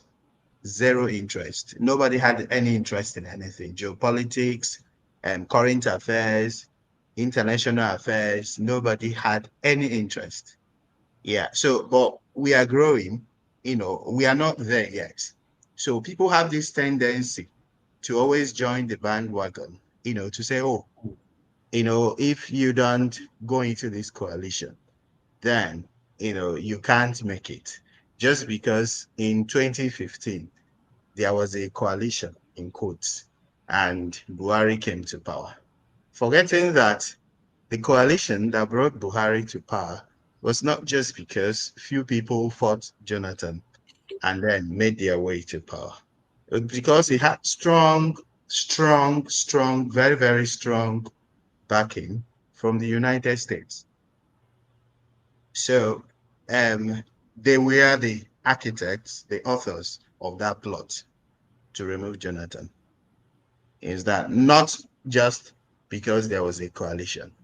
So if people think that you would remove Tinubu because you want to form a coalition made up of El Rufai, Atiku Abubakar, who have some of them have zero political capital. Some of them, most of them have zero moral and ethical capital. Even people from the middle belt are saying that if Peter Obi is found with characters like El Rufai, he will lose their support. And if he, yeah, he will not even be found with characters like El-Rufai, but if he manages to find himself there and he loses his support, it will serve him right, because what he has going for him, the movement that he has, is the movement that if any of them has, people like, let's say, Showore or El-Rufai, they will not even join anybody in any conversation. They will be so proud, they will be so arrogant, So what he has going for him is the Nigerian people. Just like Dere Farotimi summarized it when he granted interview to Noble, the last major interview he granted. He said that what will remove Tinubu from power is not the coalition. What will remove Tinubu from power is the coalition of Nigerians, get it right. Not the coalition of El-Rufai and other hawks and other political jobbers, but the coalition of Nigerians who P2B already has. What I usually tell people is this, that the stage that P2B is in now is not the stage of convincing people to vote for him. He has passed that stage. If election is conducted tonight, in Nigeria, anywhere in Nigeria, P2B is taking at least 80% of the votes at any time. Now is the stage of protecting the vote, making sure that the votes count, and making it's not even the stage of convincing people. So for a coalition, because you want people. And then if you say, okay, let's form a coalition so that these people will help to protect the vote, you're wasting your time. Because if you are joining forces with people like El-Rufai just to make sure that Tinubu doesn't manipulate the system, then you will fail. The only people that can protect their votes are Nigerians. I keep on saying it. The only reason why Tinubu will rig election, the only reason why there will be manipulations and everything going on in Nigeria is because of the Nigerians. That is because the Nigerians allowed it to happen. Both the Nigerians at home and the Nigerians in diaspora. Again, this is a caution to Nigerians in diaspora as well. We have a bigger role to play because we are more enlightened, we have more financial muscle, and we can influence things in Nigeria. But it appears that the Nigerians in diaspora do not even have a coalition. They are not united. They don't even understand. They are just satisfied in, just succeeding, in quotes, whatever they term as success. Maybe, getting a good job, buying a house, driving a good car, marrying, having children, this investing, which is very, very good. But again, you see what's happening in the US. These people can wake up any day. Any president can come to power in any country. Any prime minister could come to power in any country and revoke any citizenship, and revoke any residency, and revoke any work permit, whatever. And people might be left stranded. You understand that someone was born in a particular place in this present world that we are in. It's not permanent, does not guarantee that the person will continue to have, would enjoy what they had previously enjoyed in that state. Look at what's happening in America. So people must begin to think about what they need to do, and they can do it. The only thing stopping them from doing it is because they don't want to do it. They still feel that they are comfortable. So that is the role that people will need to play. And this thing has stages. What I will do personally is the next time that I'll come here, I will give you stages of the manipulation, where it will start. Starting from the appointment of their next chairman, down to even when they will start the voter registration, etc., down to the day of the voting. There are up to 10, 15, 20 different things they might do to manipulate the process. And there are more than 10, 15, 20 different things Nigerians themselves could do to counter them. So that is the level that we should be reasoning at this point. That is it. It is the Nigerians themselves that can fight the system, not a coalition of El Rufai, Atiku, one Adebayo, Adewole, whatever he calls himself. Not those people. All right. And thank you. Mr. Stay Humble, what's your real name, sir? My real name? Yeah, your name.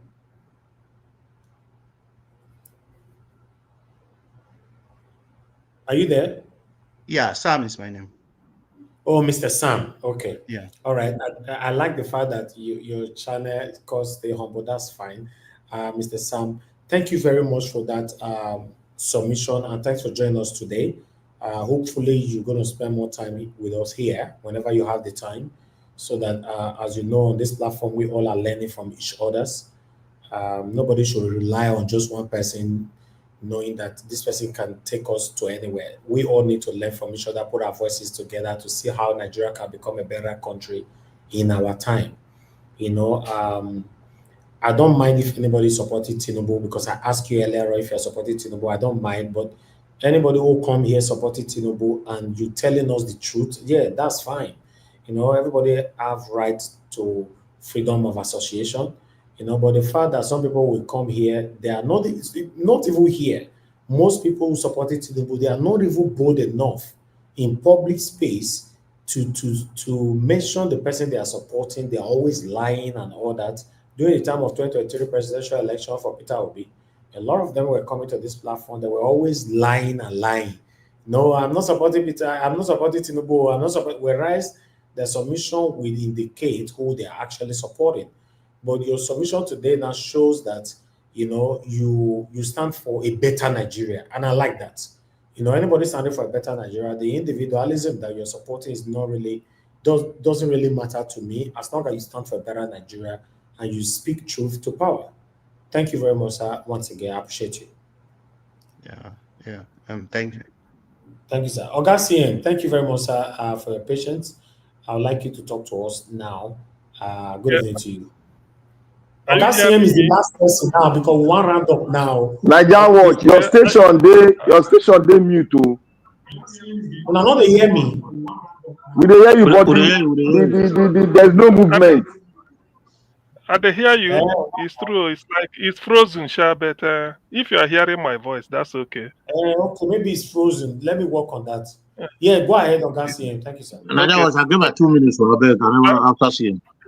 Like I said, let me just say this off cuff. I know when I'm always the person saying all protocols duly observed, is because of the fact that when we're on Niger Watch, time is not always our friend. So, and Niger Watch have do always establish protocol at the beginning by greeting everybody, welcoming everybody, commentators, those on those that will join the panel, those listening and those viewing, even those that are listening secretly. So I can't be going all over it, but that is by the way. So that's why I always say all protocols to cut everything short. I join whatever he said at the beginning, whether I'm there or not. And Oga CM, you are doing it the right way. If everyone on the panel have to greet everybody like I do, we'll not go come up for here. Exactly. So it's fine. Yeah. Because your protocol is always elaborate. When I listen to you at the beginning, you greet you talk, in fact, nearly everybody. It's just like you are calling names, but that is what it should be. It's a mark of respect and professionalism, because people you are not seeing yet, you are welcoming them and speaking politely or whatever. So you see, what I want to say, this Nigeria is collapsing, that P2B said.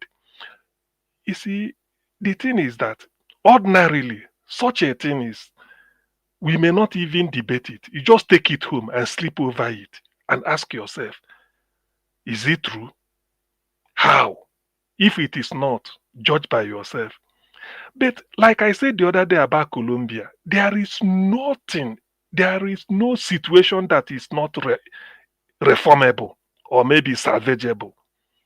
But the thing depends on the people. Are they willing to salvage it? Because we know the solution to Nigerian issue. We know it. We know the solution. But the thing is that we tend to pretend that it go better. You can't just walk overnight. If we believe, that's why I always say, after listening to Peter B's speech in that platform, this Kojuo Yemade, God bless that man for organizing that thing. Every first October, not to first October, every 29th May, when people are celebrating whatever in Abuja, he will organize it in Lagos at Iluk, is it Orile Egomu or Egomu area. Peter Obi said any governor that tells you he can do what he want to do, if you just say you don't want to steal money, the money is there for you to use to solve the people. At least people will see the level you did and praise you. But when you come in, you don't want to be a billionaire overnight. Like, look at the way Wike is parading money. Somebody said he used the, what is it called, Rolls Royce. I don't know whether it's true, to go to one function. All those things, do you need it? Tinubu bought yacht. Is it when you are in France and the yacht is in Lagos, maybe in seaport, in the ocean there? All these things are just waste of money. Okay, the jet you bought, you are using it. So we know where these things are. We know our problem. Our problem is that we don't use our resources to help ourselves. The other day I heard that an army officer is paid 50,000 naira. How can that be? How can you pay a soldier carrying gun, GUN, 50,000? There are things that should not be heard of. So all these things, when we look at it, you now find out that nobody is committed anymore. So when people say that Nigeria is collapsing, this is what they mean. No institution of state is working. We can't conduct an election. Who are we deceiving? When you are doing something and you are getting in fact, the result every year we conduct the election, the one before is better than the one today. The one where we the shout say this one no good. The one we are going to do tomorrow, this one will be better than that. So we are sinking, and we know the truth. We know what to do. So why can't we just say, look, enough is enough? Everybody is bleeding. Nigeria is bleeding everywhere. Nowhere is nothing. Everybody is bleeding. So why can't we now say, look, we have come to a situation whereby the suffering is now equal everywhere. So what do we do? I don't need to leave my state to go and start to solve the one way down. If there is one in my state to solve, go to your, let us solve it that way. But when people say it, they still have hope. It's not you. We can't change the situation by feeling that there's somebody that we do. Go to your local area, solve the problem there. Everybody stay your own, solve it. This thing will be solved. But we still they feel that now this man cause him, now this man no cause him. We have to do it this way. If you do, there's no formula that we work on. It's from our mind. We have a very dirty mind. Look at the mess Nigeria is now. Yet they are borrowing money to share. How can when will we stop? You go and borrow money in a country like Nigeria that when you talk of gas deposit in the world, you talk of Russia number 1, Qatar number 2, Nigeria number 3. In the whole world, gas. Former Minister for Science and Technology said Nigeria is not even an oil nation. Nigeria is more of gas than oil. And the gas will last more than crude oil. Can you imagine since they start to drink crude oil in the 50s? It never finish. They say gas can even outlast it. So what? And then these are money. Yet we are the poverty capitals. I mean, people should go and reason. You can't be at the middle of Atlantic Ocean and still be talking that you are thirsty. You need water to drink. People go to look at you. So it has come to a situation whereby Nigeria is collapsing. It's no longer take it home. In your bedroom, you think about it every day. It can be reversed because we have the resources, we have the manpower, everything. Why all this wickedness of some people? We feel that I have arrived. I want to amass a wealth that you can't finish. I mean, at this point, people should be ashamed. There are things you have to ask yourself. Do you really need all this? I'm just appealing to the conscience of everybody. Because there are things that when you reason with it, you start to wonder, are we really normal? Why is it only us? Look, somebody was mentioning Burkina Faso. Go reach 5 years, Nigerians will be moving to Burkina Faso. Double landlocked, a desert almost. But the man who is leading them came with the intention that he doesn't need all those. He wants to hit people to breathe in fresh air. Why is our own people punishing us? Sometimes you have to ask yourself, when you've acquired money that even your generation can't finish, is it not you now stop? Use the little and save us. Nothing. Nigerians can't get food to eat. Electricity is there. We are still battling with electricity 60 years after independence. Nothing. Not be to do with that. Abio, no, you see, that, to me, I feel ashamed. Because, do you know, Nigerian problem, it doesn't require rocket science. All it requires is for somebody to say, look, I don't want to steal money. I want to use it to work for my people. 1 year, you will just, people go to say, can something like this happen? Because the money is there. You go and cut money and go and dump abroad to build houses you can't live in. Mansion everywhere. The other one, is it not a Kurema that used to say in those days, 40 houses? The one EFCC sees though, that he cannot account for. Not the ones he can say, na my salary or this, but 40 seized, 9 in Dubai, and he's in prison in UK. I'm using him as an example. 9 houses in Dubai, 15 in Abuja, 10 in Enugu, making 25, 1 in Lagos, making 26, 2 in UK, making 28, 3 in US, making 31, then 9 in Dubai, 40. I don't cram myself. So all these are a typical example. What are you going to do with this? By the time you come out of prison, are you not ashamed? So sometimes I wonder, if Burkina Faso, man, they thief money now, their country for the happy. But look at what he's doing there. Why can't our people, all these people, say they are a leader? Why can't you say no? It's okay. Who are you competing? You go there and be stealing money and packing. It's a shame, really. Thank you, Niger Watch. It's sometimes you just want to, if you verse one day talk, the other day you go just on your knees, like Professor Zekome, they say, they beg them. Stop stealing money, use it to save the people where Nigerians have died. They can't get food to eat. You can't go to hospital and see Panadol. Yet you are packing billions, millions in dollar. Hi! Wow. These are evil people. Thank you. Thank you. Oga, I appreciate you, sir. Thank you so much. We've come to the end of this broadcast. Oga Prince, you wanted to say something quickly before we press on the button? Okay, that's fine. I was not here when they called me. I was quite busy. If it is time to close, no problem. We have more days. We'll set it all. That's yeah. Where's it, sir? Thank you very much. Everyone, I appreciate every one of you for your time with us today. We've come to the end of the broadcast. We are almost 4 hours now, so let's put ourselves together for another day tomorrow. 7 p.m. Join us every day here, and let's continue to talk about what is affecting you and I. I'd like to appreciate Oga Jonathan. Thank you very much, sir, for taking over the platform. Thank you, Oga Prince Collins, for coming in. Abdul Malik, Mr. Oduwa, give us a mandate. Black Panther, my brother. Thank you very much. Stay humble. It's good to have you on the show today. Looking forward to see you again, and appreciate every one of you. Nobody actually called in today, but I want to appreciate those of you that super chatted the platform today. Kingsley Ogerahi, Pachai Nofe, Smart, and Godfrey, Nadim. Thank you so much, my people. Now God, I will bless you now.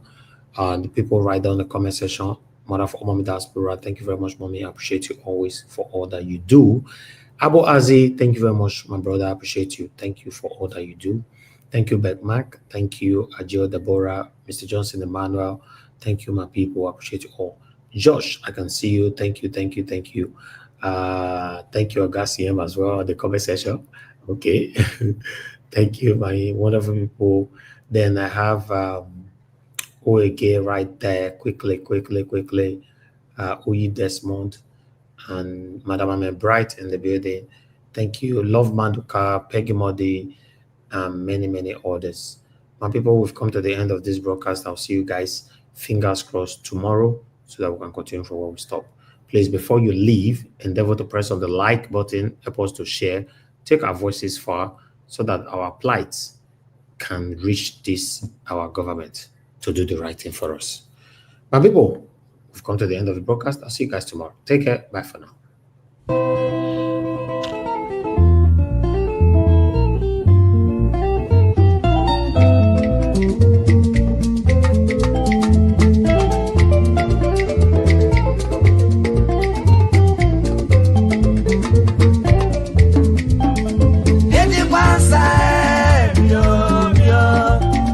Eti kwansa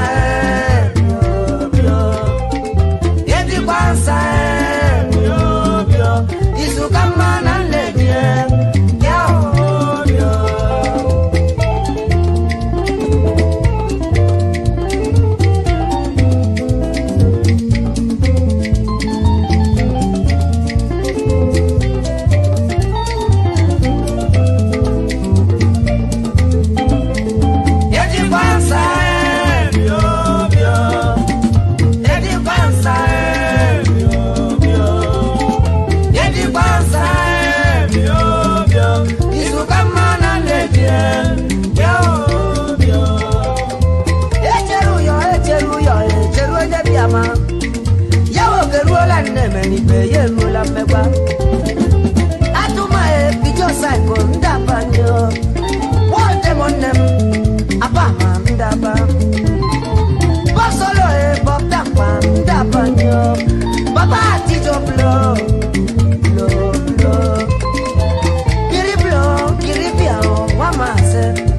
Watch you be cross. No.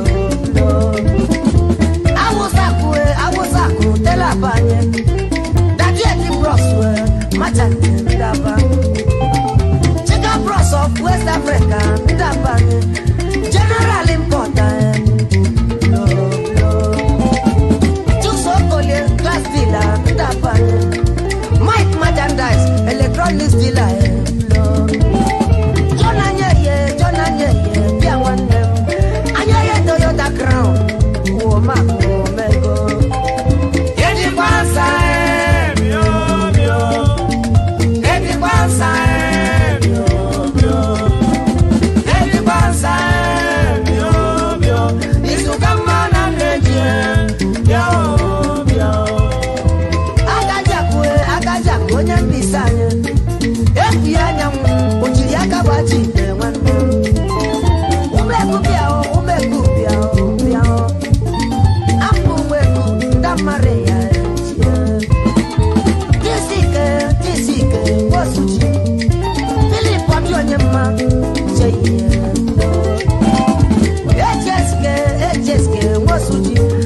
Traditional prime minister.